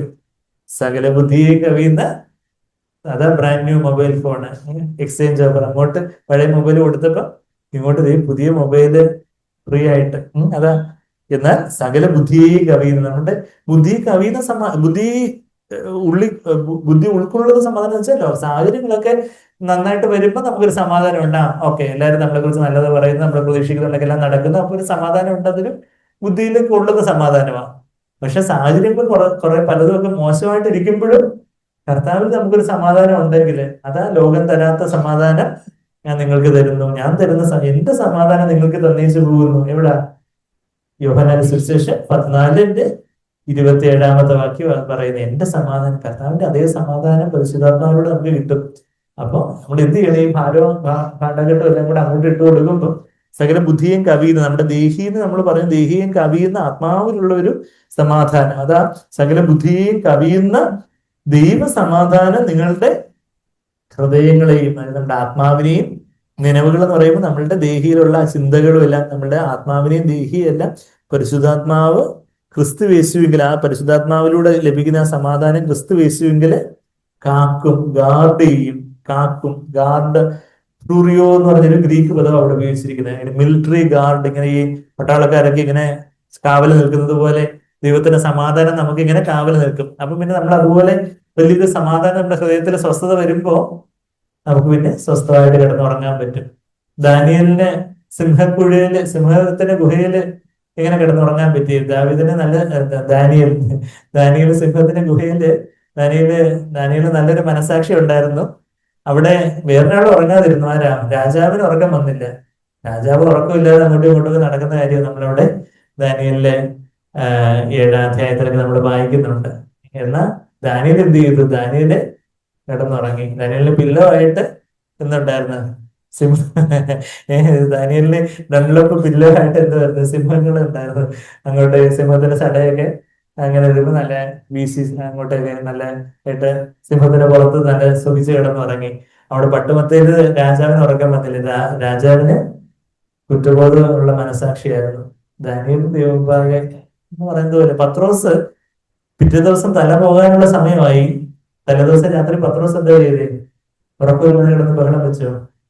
അപ്പോസ്തലപ്രവൃത്തികൾ 12-ാം അധ്യായത്തിലെ ആ വാക്യം നമ്മൾ വായിച്ചിട്ടില്ലേ? അപ്പോസ്തലപ്രവൃത്തി 12-ാം അധ്യായത്തിന്റെ 6-ാമത്തെ വാക്യത്തില് അവിടെ പത്രോസ്, യാക്കോബ്, യോഹന്നാൻ എന്നാ നമ്മള് സുവിശേഷങ്ങളിലൊക്കെ വായിക്കുന്നത് അല്ലേ? അതിൽ യാക്കോബ് ശിരച്ഛേദം ചെയ്യപ്പെട്ടു. ഇനിയിപ്പോ അടുത്ത ആരുടെ കൂടെ വാ? പത്രോസിന്റെ കൂടെ വാ. അപ്പൊ ഇനിയിപ്പം എന്താ, തല പോകുന്ന സമയമായി. പക്ഷേ പത്രോസ് എന്ത് ചെയ്തു? അപ്പോസ്തലപ്രവൃത്തി 12-ാം അധ്യായത്തില് അതിന്റെ ആദ്യത്തെ വാക്യങ്ങളിൽ നമ്മള് എന്താ ജെയിംസിനെ, യാക്കോബിനെ, രണ്ടാമത്തെ വാക്യം യോഹന്നാന്റെ സഹോദരനെ യാക്കോബിനെ അവൻ വാൾ കൊണ്ട് കൊന്നു. അപ്പൊ അടുത്ത ഊഴത്തിന് ആര് കാത്തിരിക്കുക? പത്രോസ് കാത്തിരിക്കുക. അപ്പൊ ഹെരോദാവ് അവനെ, 6-ാമത്തെ വാക്യം, ജനത്തിന് മുമ്പിൽ നിർത്തുവാൻ ഭാവിച്ചതിന് തലേ ദിവസം രാത്രിയിൽ പത്രോസ് പേടിച്ചരണ്ട്. അങ്ങനെയാണോ എഴുതിയിരിക്കുന്നത്? നമ്മുടെ ബൈബിളിൽ എന്താ എഴുതിയിരിക്കുന്നത്? പത്രോസ് 2 ചെങ്ങലയാൽ ബന്ധിക്കപ്പെട്ടവനായി 2 പടയാളികളുടെ നടുവില് ഉറങ്ങുകയായിരുന്നു. വാതിലിന്റെ മുമ്പിൽ കാവൽക്കാർ ധാരാളം കാത്തുകൊണ്ടിരുന്നു. കാവൽക്കാർക്കൊന്നും ഉറങ്ങാൻ പറ്റിയില്ല. പത്രോസ് പൊറുകെ പിടിച്ച് കിടന്ന് ഉറങ്ങി. പത്രോസിനെ പിന്നെ കൊട്ടി എഴുന്നേപ്പിച്ച് മാലാഖ ദൂതം വന്ന് എഴുന്നേപ്പിച്ച് അവിടെ പുറത്തു കൊണ്ടുവന്ന് നിർത്തി പ്രസംഗിപ്പിക്കുന്ന കാര്യമൊക്കെയാണ് നമ്മുടെ അവിടെ അപ്പോസ്തലപ്രവൃത്തി 12-ാം അധ്യായത്തിൽ വായിക്കുന്നത്. അപ്പൊ നമ്മള് ആ ഒരു മനസ്സിന്റെ വലിയൊരു സമാധാനം, സന്തോഷവും നല്ല മനസാക്ഷിയൊക്കെ നമുക്ക് ഉണ്ടെങ്കിൽ നമുക്ക് ഒരു ആരോഗ്യകരമായിട്ടുള്ള ഉറക്കം ദൈവം തരും. ശാരീരികമായിട്ടുള്ള കാരണങ്ങൾ കൊണ്ട് ഉറക്കത്തിന് പ്രയാസങ്ങളുള്ളവരുണ്ട്. പിന്നെ ചിലപ്പം പലവിധമായിട്ടുള്ള നെഗറ്റീവായിട്ടുള്ള പല കാര്യങ്ങളൊക്കെ കൊണ്ട് പല കാരണങ്ങളും കൊണ്ട് ചിലപ്പം ശരിയാണ്, നമ്മൾ ആത്മീയമായിട്ടൊക്കെ നല്ല മനസാക്ഷിയൊക്കെ ആയിരിക്കാം. പക്ഷെ എങ്കിലും ചിലപ്പോൾ എന്തെങ്കിലുമൊക്കെ ഒരു നമ്മുടെ പല നെഗറ്റീവായിട്ടുള്ള ചിന്തകളിലോട്ടൊക്കെ പോയി നമ്മുടെ തലച്ചോറിൽ ചില രാസപദാർത്ഥങ്ങളൊക്കെ വ്യതിയാനങ്ങളൊക്കെ വരുമ്പോൾ ചിലപ്പോൾ നമ്മളുടെ ഉറക്കമൊക്കെ നഷ്ടപ്പെട്ടെന്ന് വരാം. അപ്പം അതുകൊണ്ട് ആ സമയത്ത് എന്തെങ്കിലും ഒരു ചെറിയൊരു മരുന്ന്, നല്ലൊരു ഡോക്ടറെ കണ്ട് ഉറക്ക ഗുളികകളല്ലാത്ത ഉറങ്ങാൻ സഹായിക്കുന്ന മരുന്നുകളൊക്കെ നമുക്ക് മെഡിക്കൽ സയൻസിന് അവൈലബിൾ ആണ്. അങ്ങനെയൊക്കെയുള്ള ചില മരുന്നുകൾ ചില സമയത്തേക്കൊക്കെ എടുക്കുന്നുണ്ട്. നമ്മൾ ഈ മരുന്ന് കഴിക്കുന്നത് വിശ്വാസിക്ക് പറ്റുമെന്നൊന്നും നമ്മൾ വിചാരിക്കേണ്ട കാര്യമില്ല. നമ്മള് പലരും എൻ്റെ അടുത്ത് ചുരിയോ ഡോക്ടറെ മരുന്ന് കഴിക്കണോ, ഡോക്ടറെ പ്രാർത്ഥിച്ചാൽ മതി, അപ്പൊ കാര്യം എളുപ്പമായിരുന്നു. ഞാൻ പറഞ്ഞു ഞാൻ പ്രാർത്ഥിക്കാം. പ്രാർത്ഥിക്കുമ്പോൾ ദൈവം സൗഖ്യം തരുന്നു. പക്ഷേ ദൈവം എപ്പോഴും നമ്മൾ വിചാരിക്കുന്നതൊക്കെ തന്നെ നമ്മളുടെ ചൊൽപ്പടിക്ക് ദൈവം എന്താ നമ്മുടെ ദാസനാണോ? ദൈവം പരമാധികാരിയാണ്. നമ്മൾ പ്രാർത്ഥിക്കുന്നു, ദൈവം സൗഖ്യം തരുന്നെങ്കിൽ സന്തോഷം. പക്ഷെ നമുക്ക് അതിനുശേഷവും പിന്നെ പല പ്രയാസങ്ങളും കാര്യങ്ങളൊക്കെ തുടർന്ന് വരുന്നു എന്നുണ്ടെങ്കിൽ അതിനർത്ഥം എന്താ? അതിനടുത്ത് നെക്സ്റ്റ് ആയിട്ട് അടുത്തതായിട്ടുള്ള ലോജിക്കലായിട്ടുള്ള സ്റ്റെപ്പ് എന്ന് പറഞ്ഞാൽ അടുത്ത് നമ്മളുടെ ലോജിക്കലായിട്ടുള്ള സ്റ്റെപ്പ് എന്ന് പറഞ്ഞാൽ നമ്മുടെ ദൈവയുക്തിപരമായിട്ടുള്ള അടുത്ത പടി എന്ന് പറഞ്ഞാൽ എന്തെങ്കിലുമൊക്കെ ശാസ്ത്രീയമായിട്ട് തെളിയിക്കപ്പെട്ടിട്ടുള്ള മരുന്നുകൾ ആര് സൃഷ്ടിച്ച? പിശാച് സൃഷ്ടിച്ചതാണോ ദൈവം സൃഷ്ടിച്ചതാണോ? ദൈവം സൃഷ്ടിച്ചത്. പലർക്കും ഉള്ള അയ്യോ മരുന്ന് കഴിക്കുന്നത് ഞങ്ങൾ വിശ്വാസിയാണ്, മരുന്ന് കഴിച്ചാൽ അയ്യോ വിശ്വാസം പോയി പോകുമോ എന്നൊക്കെ പറയുന്ന വിശ്വാസികളായിട്ടുള്ള ചില സഹോദരങ്ങളൊക്കെ ഉണ്ട്. ഞാൻ അവരോട് പറയുന്നത് മരുന്ന് ദൈവം സൃഷ്ടിച്ചിട്ടുള്ള ചില മൂലകങ്ങളൊക്കെയാണ് ഡോക്ടർമാരും ശാസ്ത്രജ്ഞന്മാരും ഒക്കെ പല ഗവേഷണങ്ങളൊക്കെ നടത്തി മരുന്നുകളുടെ രൂപത്തിലുമൊക്കെ തന്നിട്ടുള്ളത്. നമ്മളുടെ ഹീലിങ്ങിനായിട്ട്, സൗഖ്യത്തിനായിട്ട് ഉപയോഗിക്കുന്നത് ദൈവം നമുക്ക് തന്നിട്ടുള്ള ചില ഉദവികളാണ്. അത് ഉപയോഗിക്കുന്നതുകൊണ്ട് നമ്മളത് ഒരു വിദഗ്ധനായ ഡോക്ടറിന്റെ മേൽനോട്ടത്തിൽ അങ്ങനെയുള്ള മരുന്നുകൾ കഴിക്കുന്നതുകൊണ്ടോ അതിൻ്റെതായ ചില കൗൺസിലിംഗ് എടുക്കുന്നതുകൊണ്ടോ ഒന്നും ദോഷമൊന്നുമില്ല. അപ്പൊ ഉറക്കത്തിന്റെ കാര്യത്തിൽ ഇതുപോലൊക്കെയുള്ള ആത്മീയമായിട്ടുള്ള പല പ്രതിവിധികളും കാര്യങ്ങളൊക്കെ ഞാൻ പറഞ്ഞു. അതിനുശേഷവും നമ്മൾ ദൈവത്തോട് പ്രാർത്ഥിക്കുന്നു. എന്നിട്ടും വല്ലാത്തൊരു പ്രയാസവും കാര്യങ്ങളൊക്കെ ഉണ്ടെങ്കിൽ അല്പകാലത്തേക്ക് ചില വേണ്ടുന്ന രീതിയിലുള്ള ചില ഡോസുകളും കാര്യങ്ങളൊക്കെ എടുക്കുന്നുണ്ട്. ദോഷമില്ലാത്ത തരത്തിലുള്ള മരുന്നുകളും കാര്യങ്ങളൊക്കെ അവൈലബിൾ ആണ്. ആർക്കെങ്കിലും വേറെ എന്തെങ്കിലും ചോദ്യങ്ങളുണ്ടോ? പിന്നെ ഞാൻ ഈ ചോദ്യങ്ങൾ ഉത്തരം പറഞ്ഞതിൽ എന്തെങ്കിലും വ്യക്തത കുറവുണ്ടെങ്കിൽ നിങ്ങൾക്ക് കൂടുതലായിട്ട് എന്തെങ്കിലും ചോദിക്കാനുണ്ടെങ്കിൽ ചോദിക്കാനുള്ള സ്വാതന്ത്ര്യമുണ്ട്. എന്നാലും നിങ്ങളെ വളരെ ആത്മാർത്ഥമായിട്ടുള്ള ചില ചോദ്യങ്ങളൊക്കെ ചോദിച്ചുകൊണ്ട് നമുക്ക് പല ടോപ്പിക്സ്, ഹോമിക്കുന്നതിന്റെ കാര്യവും ആകുലതയുടെ കാര്യവും അങ്ങനെ പല പല ആത്മീയ ആരാധനയുടെ കാര്യവും അങ്ങനെ പല പല കാര്യങ്ങളൊക്കെ നമുക്ക് ചോദ്യോത്തരമായിട്ട് കവർ ചെയ്തപ്പോൾ കുറച്ചുകൂടെ കാര്യങ്ങൾ നിങ്ങളത് മനസ്സിലാക്കാൻ ഇടയായിരുന്നു. ആ ചോദിച്ചു. ആ അതെ അതെ.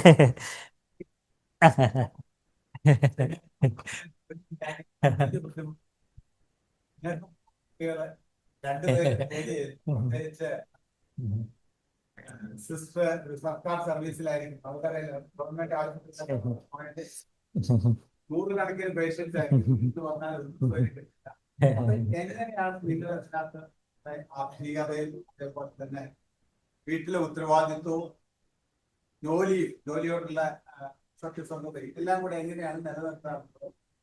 അതെ, താങ്ക് യു. വളരെ റെലവെന്റ് ആയിട്ടുള്ള ഒരു ചോദ്യം. അപ്പം ഞങ്ങളുടെ കേസിൽ പറയുവാണെങ്കിൽ, ഓഫ് കോഴ്സ് ഞാനാണെങ്കിൽ എന്റെ വീട്ടിൽ തന്നെ എന്റെ ക്ലിനിക്ക് ഉള്ളത് എന്നുള്ളൊരു വലിയൊരു സൗകര്യമുണ്ട്. അപ്പൊ അതുകൊണ്ട് എനിക്ക് വേറെ കൂടി യാത്ര ചെയ്ത് പോകേണ്ടേ ഉള്ളല്ലോ. ഇപ്പം ഉച്ചവരെ ആയിരിക്കും എന്റെ വീട്ടിലുള്ള കുട്ടി.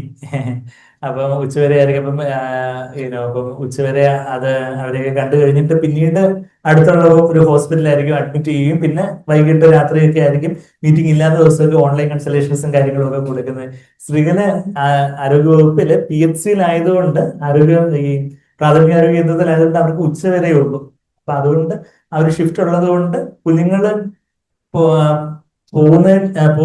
കുഞ്ഞുങ്ങളെ പറഞ്ഞു വിട്ടതിന് ശേഷമേ കുഞ്ഞുങ്ങളെ സ്കൂളിൽ പോയതിനു ശേഷമേ സ്ത്രീയിലേക്ക് പിന്നെ അവിടെ PHC-യിലോട്ട് പോകേണ്ടി വരാറുള്ളൂ. കുഞ്ഞുങ്ങൾ എത്തുന്നതിന് മുമ്പേ തിരിച്ചിഞ്ഞ് എത്താനും പറ്റുന്നുണ്ട്. പിന്നെ ഞങ്ങളുടെ മാതാപിതാക്കളും കൂടെ ഉള്ളതും ഒക്കെ ഇത് സഹായകമാണ്. പിന്നെ അതല്ല അതിന്റെ പ്രായോഗിക വശങ്ങൾ, പിന്നെ അതിനെല്ലാം മേലെ വ്യാപരിക്കുന്ന ഒരു ദൈവത്തിന്റെ ഒരു കൃപ. എങ്ങനെയാ വെച്ചാല് നമ്മളുടെ ജീവിതത്തിന്റെ ആ ഒരു മുൻഗണന എന്താണെന്നുള്ളൊരു കാര്യമാണ്. ശരിയാ, നമുക്ക് ഇപ്പൊ സ്ത്രീകൾക്ക് വേണമെങ്കിലും വീട്ടിൽ വേണമെങ്കിലും പ്രാക്ടീസ് ചെയ്യാമായിരുന്നു. പക്ഷെ സ്ത്രീകളെ പറയുന്നത് ഇല്ല, വേണ്ട, എനിക്ക് കുഞ്ഞുങ്ങളെ ഇങ്ങനെ അവരൊക്കെ ഒന്ന് നല്ല നിലയിൽ എത്തുന്നിടം വരെ വീട്ടിൽ എനിക്ക് പ്രാക്ടീസ് ചെയ്ത് കൂടുതൽ പൈസ ഉണ്ടാക്കാൻ വേണ്ടി അങ്ങനെയൊന്നും ചെയ്യേണ്ട കാര്യമില്ല എന്ന് പറഞ്ഞ് സ്ത്രീകൾ അത് ആ ഒരു പ്രയോറിറ്റൈസ് ചെയ്ത് കുടുംബത്തിനൊരു മുൻഗണന നൽകി, ഈവൻ PHC ജോബ് അതുപോലെ ഓപ്റ്റ് ചെയ്തതും എല്ലാം കുടുംബത്തിന് മുൻഗണന നൽകാൻ വേണ്ടി. സ്ത്രീകൾക്ക് പിന്നീട് സ്പെഷ്യലൈസ് ചെയ്ത് പോകാനൊക്കെ ഉള്ള ഓപ്ഷനും കാര്യങ്ങളൊക്കെ ഉണ്ടായിട്ട് കുഞ്ഞുങ്ങള് അവരോടൊപ്പം ഉള്ള ഒരു സമയവും അവർക്ക് വേണ്ടുന്ന ഒരു കരുതലും കാര്യങ്ങളും ഒന്നും കുറഞ്ഞു പോയി. അവരെ അപ്പൂപ്പനും അമ്മമ്മയ്ക്കും ഒക്കെ ഇട്ട് കൊടുത്തിട്ട് എവിടെങ്കിലും പോയി ജോലി ചെയ്ത് പഠിച്ച് കാശുണ്ടാക്കുന്ന ആ ഒരു കാര്യം വേണ്ട.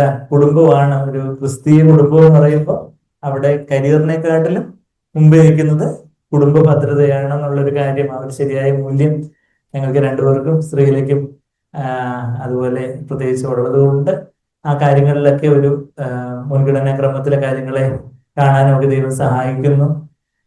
പിന്നെ നമുക്ക് കിട്ടുന്ന സമയമൊക്കെ കുഞ്ഞുങ്ങളുമായിട്ട് ഒരുമിച്ച് ചെലവഴിക്കാനും അവരോട് അവരോട് ആത്മീയമായിട്ടുള്ള കാര്യങ്ങൾ പറഞ്ഞു കൊടുക്കാനും, ഒരുമിച്ചുള്ള ഞങ്ങളുടെ ഫാമിലി പ്രയർ ഒക്കെ വലിയൊരു ഫോർമൽ ആയിട്ട് ഒരു ചട്ടക്കൂട് മാതിരി ആക്കാതെ ഞങ്ങള് ജസ്റ്റ് ഞങ്ങളെല്ലാം കൂടെ പാട്ട് പാടുമ്പോൾ പിന്നെ പേരൻസും കൂടെ കഴിവതും എന്റെ പേരൻസ് ഞങ്ങളുടെ കൂടെ തന്നെ ഉണ്ട്. പേരൻസ് അവർ വിശ്വാസത്തിലേക്ക് ഇനി വന്നിട്ടില്ല, പക്ഷെ എങ്കിലും അവര് നമ്മുടെ കൂടെ കുടുംബ പ്രാർത്ഥനയ്ക്കും ഒക്കെ ഇരിക്കും അവരുള്ള സമയത്ത്. അപ്പം അവർക്കും കൂടെ മനസ്സിലാവുന്ന രീതിയിൽ എന്തെങ്കിലുമൊക്കെ പാട്ടൊക്കെ പാടി അവർക്ക് മനസ്സിലാവുന്ന രീതിയിൽ എന്തെങ്കിലും ഒരു വചനത്തിന് ഒരു ചെറിയ പോർഷനോ പാരബിളോ എന്തെങ്കിലും ഒന്ന് വായിച്ച് കുഞ്ഞുങ്ങൾക്കും അച്ഛനും അമ്മയ്ക്കും കൂടെ ആ ഒരു സുവിശേഷത്തിന്റെ കാര്യമൊക്കെ മനസ്സിലാവുന്ന രീതിയിൽ ആ കാര്യങ്ങളൊക്കെ ലഘുവായിട്ട് പറഞ്ഞ് ഓരോരുത്തരായിട്ട് എടുത്ത് പ്രാർത്ഥിക്കും. അങ്ങനെ പിന്നെ പ്രാർത്ഥിച്ച് ഞാൻ തന്നെ കൺക്ലൂഡ് ചെയ്യുകയൊക്കെ ചെയ്യുന്ന ഒരു കുടുംബ പ്രാർത്ഥനയും.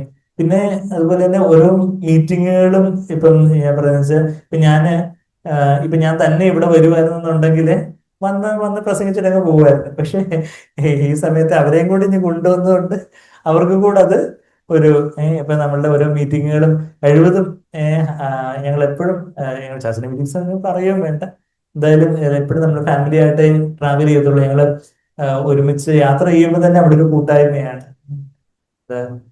തമ്മിൽ തമ്മിൽ പല കാര്യങ്ങൾ പറയൂ, ആ കർത്താവിന്റെ കാര്യങ്ങൾ തന്നെ പലത് ഡിസ്കസ് ചെയ്യാനും, പിന്നെ അവര് തന്നെ കുഞ്ഞുങ്ങൾ തന്നെ അവര് ബൈബിളിൽ നിന്ന് വായിക്കുന്ന കാര്യങ്ങളൊക്കെ വന്ന് സംശയങ്ങളൊക്കെ വന്ന് ചോദിക്കും, അച്ഛാ അത് ഇങ്ങനെ പറഞ്ഞിരിക്കുന്നത്, അത് അങ്ങനെ പറഞ്ഞിരിക്കുന്നത്. പിന്നെ ബൈബിളിന്റെ ചെറിയൊരു പോർഷൻ ഞങ്ങൾ കുറച്ച് കുറച്ചായിട്ട് ഇങ്ങനെ പഴയ നിയമത്തിൽ നിന്നും പുതിയ നിയമത്തിൽ നിന്നൊക്കെ കുറച്ച് കുറച്ച് പോർഷൻസ് ഒക്കെ ഡെയിലി ഒരു ക്വസ്റ്റിന് വായിക്കാനും അവരും കുറച്ച് കുറച്ചായിട്ട് ആ കാര്യങ്ങൾ തന്നെ വായിക്കാനും ഒക്കെ നമ്മൾ ഉത്സാഹിപ്പിക്കും.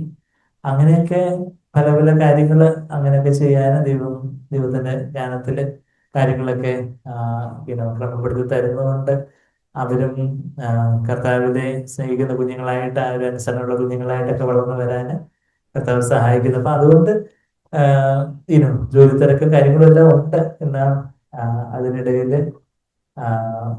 കിട്ടുന്ന സമയമൊക്കെ ആ ഒരു ക്വാളിറ്റി ടൈം ഒക്കെ പരസ്പരം സ്പെൻഡ് ചെയ്യാനും പിന്നെ കുറച്ചൊരു ചെറിയൊരു ഇപ്പൊ ഇതുപോലെ ഞങ്ങളുടെ ഔട്ടിംഗ് എന്നൊക്കെ പറഞ്ഞാൽ ഇതുപോലുള്ള മീറ്റിംഗ്സ് ഒക്കെ ആയിരിക്കും ഞങ്ങളുടെ ഔട്ടിങ്.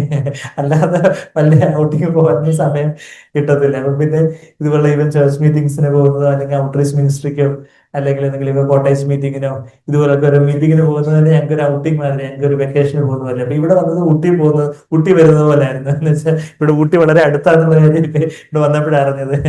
എന്ന് വെച്ചാൽ അതുപോലെ നല്ലൊരു മലപ്രദേശം, നല്ലൊരു ഇപ്പൊ ഇതുപോലുള്ള നമ്മളുടെ പ്രയോറിറ്റി ഇപ്പൊ ചോദിച്ചതുപോലെ നമ്മളുടെ ആ ഒരു മുൻഗണന നമ്മൾ എന്തിനു വേണ്ടി ജീവിക്കുന്നേ എന്നുള്ളൊരു കാര്യം നമ്മളുടെ കുഞ്ഞുങ്ങൾക്കും അടുത്ത തലമുറയ്ക്കും ഒക്കെ വ്യക്തമാവുമ്പോൾ അവരും അതിനാൽ പിടിക്കപ്പെടും.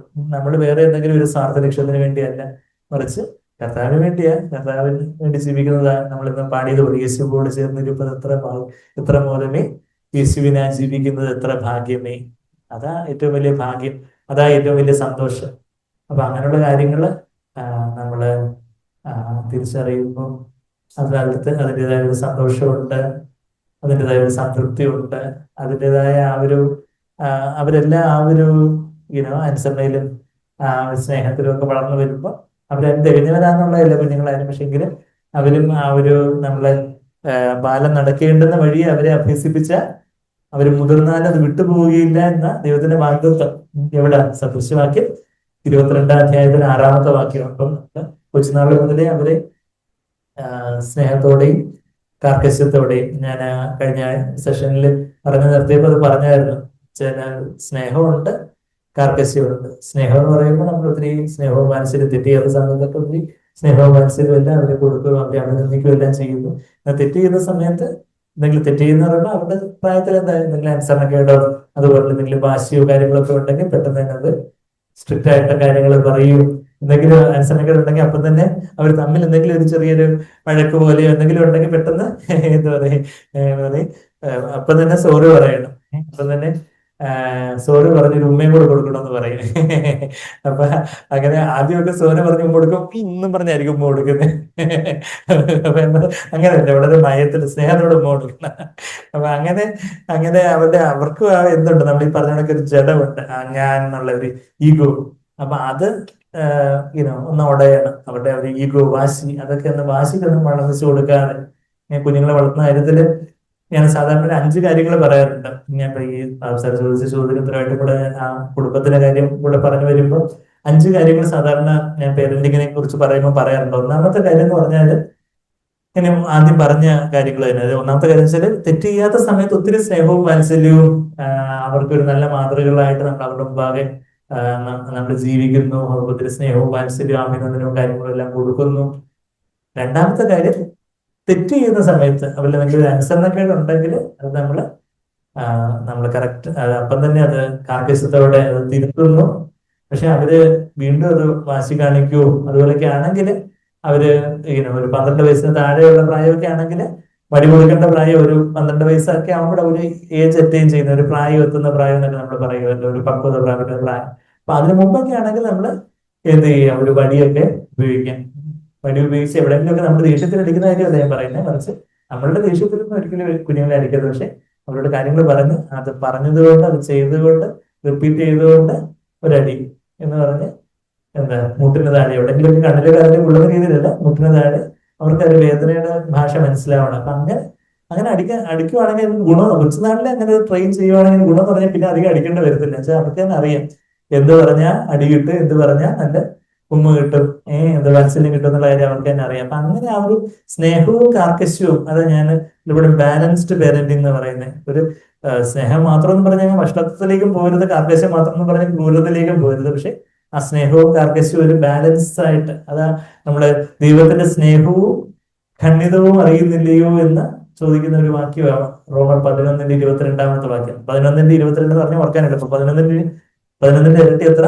22. റോമർ 11:22 പറയുന്നത് do you not know the kindness and strictness of God എന്ന് പറയുന്നുണ്ട്. ദൈവത്തിന്റെ ദൈവവും ഖണ്ഡിതവും അറിയുന്നില്ലയോ എന്ന് ചോദിക്കുന്നുണ്ട്. അപ്പൊ ദൈവം നമ്മളോട് ദൈവത്തോട് പെരുമാറുന്നു, കാർക്കശ്യത്തോടെ പെരുമാറുന്നു. അതുപോലെ നമ്മള് മാതാക്കൾ എന്ന നിലയിൽ നമ്മള് കുഞ്ഞുങ്ങളോട് പെരുമാറുമ്പോൾ ആ ഒരു ദയവുണ്ട്, മനസ്സലിവുണ്ട്, സ്നേഹമുണ്ട്. എന്നാൽ കാർക്കശ്യം, സ്ട്രിക്റ്റ് ആയിട്ട് ഇരിക്കേണ്ട സമയത്ത് നമ്മൾ സ്ട്രിക്റ്റ് ആയിട്ട് ഇരിക്കണം. അതാ രണ്ടാമത്തെ കാര്യം പറഞ്ഞത്. ഇപ്പൊ ആദ്യത്തെ ഞാൻ പേരന്റിംഗിൽ 5 കാര്യം പറയാന്ന് പറഞ്ഞു. ഒന്നാമത്തെ കാര്യം ഒത്തിരി തെറ്റ് ചെയ്യുന്ന സമയത്ത് ഒത്തിരി സ്നേഹവും മനസ്സിലും ലാവിഷ് ചെയ്യുന്ന കാര്യം പറഞ്ഞു. രണ്ടാമത്തെ കാര്യം എന്താ പറഞ്ഞേ? കറക്റ്റ് ചെയ്യുന്ന കാര്യം പറഞ്ഞു. അതായത് തെറ്റ് അതുപോലെ തന്നെ കാർക്കശ്യത്തോടെ അത് ചെയ്യരുതല്ലോ എന്ന് പറയുന്ന കാര്യം പറഞ്ഞു. വേണമെന്നുണ്ടെങ്കിൽ അടിയൊക്കെ കൊടുക്കുന്ന കാര്യമൊക്കെ അത് രണ്ടാമത്തെ കാര്യത്തിൽ വരും. ഒരു പ്യൂബർട്ടി ഒക്കെ എത്തിയതിനു ശേഷം, ഒരു പ്രായമൊക്കെ എത്തിയതിനു ശേഷം നമ്മൾ അടിക്കാനും പിടിക്കാനും നിൽക്കരുത്. അവരോട് സ്ട്രിക്റ്റ് ആയിട്ട് നിൽക്കുകയും ബാക്കിയുള്ള സമയത്ത് അവരോട് ഒരു നല്ല ഫ്രണ്ട്ഷിപ്പിലൂടെ ഒതുക്കുകയൊക്കെ ചെയ്യുക, അവരുടെ ഹൃദയം കവിയുക എന്നുള്ളതൊക്കെയാണ് ചെയ്യുന്നത്. മൂന്നാമത്തെ കാര്യം വാശിക്ക് വളം വെച്ച് കൊടുക്കരുത്. പലപ്പോഴും മാതാപിതാക്കന്മാർ എന്താ ചെയ്യുന്നത് വെച്ചാൽ കൊച്ചുങ്ങൾ എന്തെങ്കിലും വാശി പിടിക്കുമ്പോൾ അതങ്ങ് സാധിച്ചു കൊടുക്കും. അപ്പൊ സാധിച്ചു കൊടുക്കുമ്പോൾ സമാധാനമായല്ലോ, പിന്നെ വലിയ വഴക്കൊന്നും ഇല്ലല്ലോ നമ്മൾ വരും. പക്ഷെ അവരുടെ വാശി കൂടിക്കൊണ്ടേയിരിക്കും. വാശിക്ക് വളം വെച്ച് കൊടുക്കുന്നത് എനിക്കിപ്പൊ മൊബൈൽ വേണം, എനിക്കിപ്പൊ അത് വേണം, എനിക്ക് ഇത് വേണം, അത് മറിച്ചത് വേണം എന്ന് പറഞ്ഞ് നമ്മൾ ചെറിയ ചെറിയ കാര്യങ്ങളായിരിക്കും. പക്ഷെ വാശിക്ക് വളം വെച്ച് കൊടുക്കുമ്പോൾ തോറും ടെമ്പർ ടാൻട്രംസ് നമ്മൾ ഈൽഡ് ചെയ്യുന്നതോറും എന്താ വാശി കൂടിക്കൊണ്ടേ വരത്തുള്ളൂ. അത് പിന്നെ ഭയങ്കര തലവേദനയായിട്ട് എന്താണ് പറയുന്നത്, മുള്ളുകൊണ്ട് എടുക്കേണ്ടത് തൂമ്പ് കൊണ്ട് എടുക്കുന്നതെന്നൊക്കെ പറഞ്ഞ്, സൂചി കൊണ്ട് എടുക്കേണ്ടത് തൂമ്പ് കൊണ്ട് എടുക്കുന്നതെന്ന് പറയുന്ന സ്ഥിതി മാതിരിയൊക്കെ വരും. വെച്ചാല് പിന്നെ അവരുടെ ആ ഒരു യൗവനപ്രായം, കൗമാരപ്രായമൊക്കെ എത്തുമ്പോഴത്തേക്കും ഭയങ്കര വാശിയും കാര്യങ്ങളൊക്കെ ആകുമ്പോഴത്തേക്കും പിന്നെ കൂടുതൽ പ്രശ്നങ്ങളും അങ്ങനെയൊക്കെയുള്ള പല കുഞ്ഞുങ്ങളെയൊക്കെ പിന്നെ നമുക്ക് പലപ്പോഴും മെഡിസിൻസ് ഒക്കെ കൊടുക്കേണ്ടത്, അവരെ നടക്കാൻ വേണ്ടി കുറച്ച് മൂഡ് സ്റ്റെബിലൈസറും ബാക്കി കാര്യങ്ങളൊക്കെ കൊടുക്കേണ്ട ഗതികേട്ടിലേക്ക് വരും. വെച്ചാൽ അതിന്റെ കാരണം തന്നെ മാതാപിതാക്കൾ അവിടെ നമ്മുടെ നാട്ടുഭാഷ പറഞ്ഞ വളർത്തു ദോഷം എന്നുവെച്ചാൽ കൊച്ചുനാളിൽ അവരങ്ങ് എല്ലാത്തിനും അങ്ങ് വാശിക്ക് വളം വെച്ച് കൊടുത്തു. അപ്പൊ അതുകൊണ്ട് വലുതായപ്പോഴും കൊച്ചുങ്ങളങ്ങ് വാശി പിടിക്കുക. അവരുടെ ഞാൻ പറയുന്ന കാര്യങ്ങൾ നടക്കണം. പല വീടുകളിലും കുഞ്ഞുങ്ങളാ മാതാപിതാക്കളെ നിയന്ത്രിക്കേണ്ടത്. പക്ഷെ യഥാർത്ഥത്തിൽ ഒരു ക്രിസ്തീയ കുടുംബത്തില് മാതാപിതാക്കളാണ് കുഞ്ഞുങ്ങളെ നിയന്ത്രിക്കേണ്ടത്. പക്ഷെ പലപ്പോഴും പലയിടത്തും എന്താ നടക്കുന്നത്, കുഞ്ഞുങ്ങളാ നിയന്ത്രിക്കുന്നത്. അപ്പൻ എന്ത് ചെയ്യണം, അമ്മ എന്ത് ചെയ്യണം എന്നുള്ളതെല്ലാം കൊച്ചുങ്ങളെ നിയന്ത്രിക്കുന്ന തരത്തിലേക്ക് കാര്യങ്ങളെല്ലാം ഉൾട്ടയായിട്ട് മാറുന്ന പല ക്രിസ്തീയ എന്ന് പറയുന്ന കുടുംബങ്ങളായിത്തീരുന്നു. അതിന്റെ കാരണം എന്താ? മാതാപിതാക്കൾ ക്രിസ്തുനാളിലെ ഈ വാശിക്ക് വളം വെച്ച് കൊടുക്കുന്നത്. ഒരു വാശിക്ക് നമ്മളെ വളം വെച്ച് കൊടുക്കുന്നത്. അപ്പൊ വാശി പിടിക്കുമ്പോൾ ആദ്യം അവര് വലിയ വാശിയൊക്കെ കാണിക്കും. അത് കഴിഞ്ഞിട്ട് പിന്നെ വാശി കൊണ്ട് സാധിക്കത്തില്ലെന്ന് അറിയുമ്പോൾ അവര് തന്നെ ചമ്മി അങ്ങ് പത്തി മടക്കും. പക്ഷെ വാശിക്ക് സാധിച്ചു കൊടുക്കുവാണെങ്കിൽ അവർക്ക് കിട്ടുന്ന സന്ദേശം എന്തുവാ? കുറച്ച് ഉരുളോ വാശി പിടിക്കുകയൊക്കെ ചെയ്ത് കാര്യം നടക്കാം. അപ്പം പിന്നെ എന്തെങ്കിലും വേണമെങ്കിൽ അടുത്ത് വരുമ്പോൾ അവർ അതിനെക്കാട്ടി വലിയ വാശി കാണിക്കും. അപ്പൊ നമ്മൾ പെട്ടെന്ന് വാശി അങ്ങ് തീരട്ടെ എന്ന് പറയാൻ സാധിച്ചു കൊടുക്കും. അപ്പൊ അത് കാര്യങ്ങൾ കൂടുതൽ വഷളാവുന്നുള്ളൂ. അപ്പൊ വാശിക്ക് ഇടം കൊടുക്കരുത്. അതാണ് മൂന്നാമത്തെ കാര്യം പറഞ്ഞത്. നാലാമത്തെ കാര്യം എന്ന് പറഞ്ഞാൽ അവരുടെ നല്ല സ്വഭാവങ്ങള്, നല്ല കാര്യങ്ങൾ അവർ പറഞ്ഞനുസരിക്കുന്നു. അതുപോലെ നല്ല സ്വഭാവങ്ങൾക്ക് നമ്മൾ എന്തെങ്കിലും ഒരു അഭിനന്ദനം എപ്പോഴും നമ്മള് ഒരു നല്ല വാക്ക് അവരോട് പറയുകയും അവർക്ക് ഇഷ്ടമുള്ള, അവർ ചിലപ്പോൾ വാശി പിടിച്ച് അവർക്ക് എന്തെങ്കിലും ഇഷ്ടമുള്ള കാര്യമായിരിക്കും. വാശി പിടിച്ച സമയത്ത് നമ്മൾ വാശി കൊടുക്കരുത്. വാശി പിടിക്കാൻ നമ്മൾ പറയുന്ന അനുസരിച്ച് വാങ്ങിച്ചു കൊടുക്കാം. അപ്പൊ അവർക്ക് മനസ്സിലാവും വാശി പിടിച്ചൊന്നും കിട്ടത്തില്ല, കാര്യങ്ങൾ പറഞ്ഞ അനുസരിച്ച് പപ്പയും മമ്മയും പറയുന്ന കാര്യം വാങ്ങിച്ചു തരും. അപ്പൊ അങ്ങനെ അവരുടെ ആ ഒരു വാശിയൊക്കെ കൺട്രോൾ ചെയ്ത് അവർക്ക് ആ ഒരു സ്വഭാവത്തിന്റെ രൂപീകരണത്തിലേക്ക് അവർ കുറച്ചുകൂടെ അടുത്ത് വരും. പിന്നെ അഞ്ചാമത്തെ കാര്യം എന്ന് പറഞ്ഞാല് അവരുടെ മുമ്പ് വെച്ച് അവരുടെ തെറ്റുകളൊക്കെ ബാക്കിയുള്ളവരോട് പറഞ്ഞുകൊണ്ടിരുന്ന അവരുടെ വിചാരം എന്താ? കൊച്ചുനാളിൽ അവർ വിചാരിക്കും ഇപ്പം ചില കുഞ്ഞുങ്ങൾ എന്തെങ്കിലും ചീത്ത വാക്കുകളൊക്കെ പറയുന്നു. അപ്പൊ അതൊരു വലിയ തമാശയായിട്ട് അപ്പനമ്മമാരും അമ്മൂമ്മയും ഒക്കെ ബാക്കിയുള്ളവരോട് ഉപയോഗിച്ചാൽ എന്റെ മോനെ എന്നെ ഇങ്ങനെ എടാ പോടാന്നാ വിളിക്കുന്നത് എന്ന് വലിയ കാര്യത്തിൽ ചിരിച്ചോണ്ട് പറയുമ്പോൾ കൊച്ചിന്റെ വിചാരം എന്താ, ഇന്ന് വലിയ സ്മാർട്ടായിട്ടുള്ള കാര്യമെന്ന് വിചാരിച്ച കൊച്ച് വീണ്ടും അങ്ങനെ തന്നെ വിളിക്കും. അപ്പൊ അവർക്കതിന് അറ്റൻഷൻ സീക്കിങ് അതിനെന്തോ സ്മാർട്ടാന്നുള്ളൊരു കാര്യം കുറച്ച് കഴിയുമ്പോൾ, കുറച്ചുകൂടെ വളർന്നു കഴിയുമ്പോൾ അവരുടെ തെറ്റുകളൊക്കെ ബാക്കിയുള്ളവരോട് ഇവ ഭയങ്കര വാശിക്കാരന, ഇവളൊന്നും പറഞ്ഞാൽ കേൾക്കത്തില്ലെന്ന് ബാക്കിയുള്ളവരുടെ മുമ്പ് വെച്ച് അവരെ തരം താഴ്ത്തിക്കൊണ്ട് പറയുമ്പോൾ കൊച്ചുങ്ങള് എന്താ കൂടുതൽ റിബല്യസ് ആവും.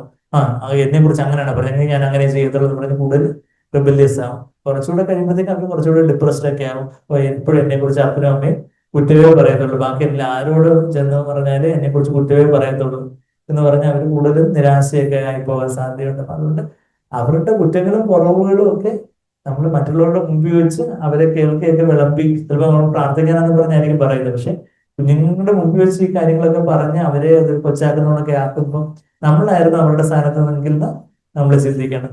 അവർക്ക് അവരുടേതായ ഒരു സ്വയം മതിപ്പ്, സെൽഫ് എസ്റ്റീം ഒക്കെ ഉണ്ട്. അപ്പൊ അത് അവരുടെ ആ ഒരു ഡിഗ്നിറ്റി, അവരുടെ ഒരു മാന്യത കളയുന്ന രീതിയിൽ നമ്മൾ അങ്ങനെയൊക്കെ ചെയ്യുമ്പോൾ അവർക്കത് കൂടുതലൊരു മനസ്സിനൊരു വിഷമവും പ്രയാസവും, പിന്നെ നമ്മളോട് കൂടുതൽ വാശിയും വൈരാഗ്യം അങ്ങനെയൊക്കെ ആകാനുള്ള സാധ്യതയുണ്ട്. അപ്പൊ അതുകൊണ്ട് കൊച്ചുങ്ങളുടെ മുമ്പിൽ വെച്ച് എന്താ അവരിലുള്ള നല്ല വശങ്ങളുണ്ടെങ്കിൽ, ഈ 10,000 ചിലപ്പോൾ കുറവ് കാണുമായിരിക്കും, പക്ഷെ 1-2 നല്ല ഗുണമുണ്ടെങ്കിൽ അത് എടുത്തു പറഞ്ഞ് അവരെ അഭിനന്ദിക്കുകയും ബാക്കി തിരുത്തേണ്ട സമയത്ത് ബാക്കി തിരുത്തുകയൊക്കെ ചെയ്ത് നമുക്ക് നല്ലൊരു പരിധിവരെ കുഞ്ഞുങ്ങളെയൊക്കെ നല്ല രീതിയിലേക്ക് വളർത്തിക്കൊണ്ടുവരാൻ പറ്റും. പിന്നെ അതിലൊന്നും നിൽക്കാത്ത തരത്തിലുള്ള കുഞ്ഞുങ്ങളോ കാര്യങ്ങളൊക്കെ ഉണ്ടെങ്കിൽ പ്രൊഫഷണലായിട്ടുള്ള കൗൺസിലിങ്ങോ ഗൈഡൻസോ ചെറിയ ട്രീറ്റ്മെന്റോ കാര്യങ്ങളൊക്കെ വേണ്ടി വരുന്ന രീതിയിലുള്ള കാര്യങ്ങളൊക്കെ ഉണ്ടായിരിക്കും. അപ്പം ഞാൻ ആ ചോദിച്ചതിന്റെ ഒരു കുറച്ച് വിപുലമായ മറുപടിയാണ് പറഞ്ഞ്, ഫാമിലിയില് കർത്താവിന് എല്ലാത്തിനും നമ്മൾ 1-ാം സ്ഥാനം കൊടുക്കുമ്പോൾ കുഞ്ഞുങ്ങളും ആ ഒരു ഇതിൽ വളർന്നു വരുമ്പോൾ അത് വലിയൊരു സന്തോഷമുള്ളൊരു കാര്യമാണ്. നമ്മളുടെ ജോലിയോ നമ്മളുടെ വേറെ കരിയറോ ബാക്കി ഒന്നും നമ്മളുടെ കർത്താവിനോടുള്ള നമ്മളുടെ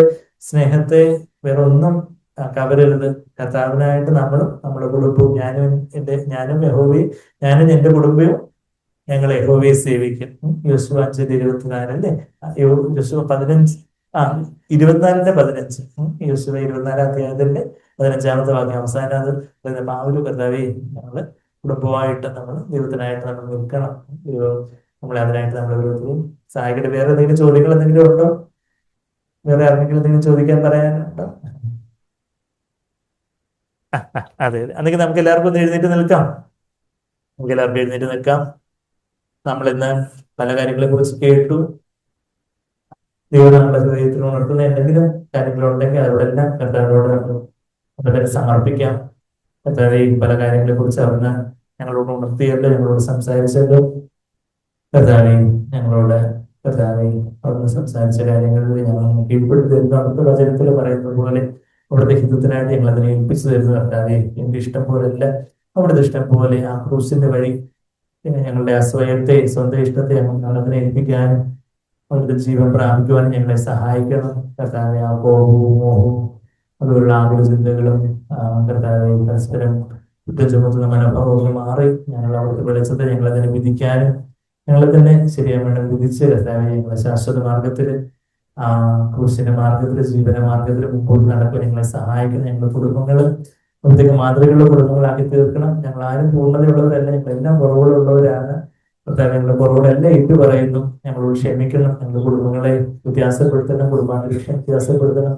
ഞങ്ങളുടെ വ്യക്തിപരമായ ജീവിതം, ഞങ്ങളുടെ സ്വകാര്യ ജീവിതം, ഞങ്ങളുടെ കുടുംബ ജീവിതം, ഞങ്ങളുടെ മക്കളോടുള്ള ഞങ്ങളുടെ കർത്താവ് ബന്ധം, ഞങ്ങളുടെ ഭാര്യാഭർത്തൃ ബന്ധങ്ങൾ, കർത്താവ് അപ്പനമ്മമാരോടുള്ള ബന്ധം, സഹോദരങ്ങളോടുള്ള ബന്ധം, കൂട്ടു സഹോദരങ്ങളോടുള്ള ബന്ധം, എല്ലാത്തിലും കർത്താവ് അവിടെ വലിയ ഉണർവ് അയച്ചാട്ടെ. കർത്താവ്, ഇന്ന് വൈകിട്ട് രാത്രിയിലുള്ള സെഷനെ ഞങ്ങളെ അനുഗ്രഹിക്കണം, തുടർന്ന് ഞങ്ങളെ സഹായിക്കുകയും ബലപ്പെടുത്തുകയും ചെയ്യുന്നു. അവിടെ ഞങ്ങൾക്ക് ആലോചനകൾക്കായിട്ട് എല്ലാ സ്തോത്രം ചെയ്യുന്നു. നന്ദി പറയുന്ന കർത്താവെ, hallelujah, thank you father, we praise you lord. സ്തുതിക്കുന്നു. നന്ദി കർത്താവെ. ഞങ്ങളെ തന്നെ അവിടുത്തെ കൃപാതിങ്കൽ കർത്താവെ സമർപ്പിക്കുന്നു. ഒരു ജീവനായ സമൃദ്ധിയായ ജീവനായ ഞങ്ങളെ നിറയ്ക്കണം. നന്ദി കർത്താവെ. പ്രാർത്ഥനയുടെ സ്തുതിക്കുന്നില്ല യേശു കർത്താവിന്റെ വിലയേറിയ മധുരമുള്ള നാമത്തിൽ. ആമേൻ, ആമേൻ, ആമേൻ.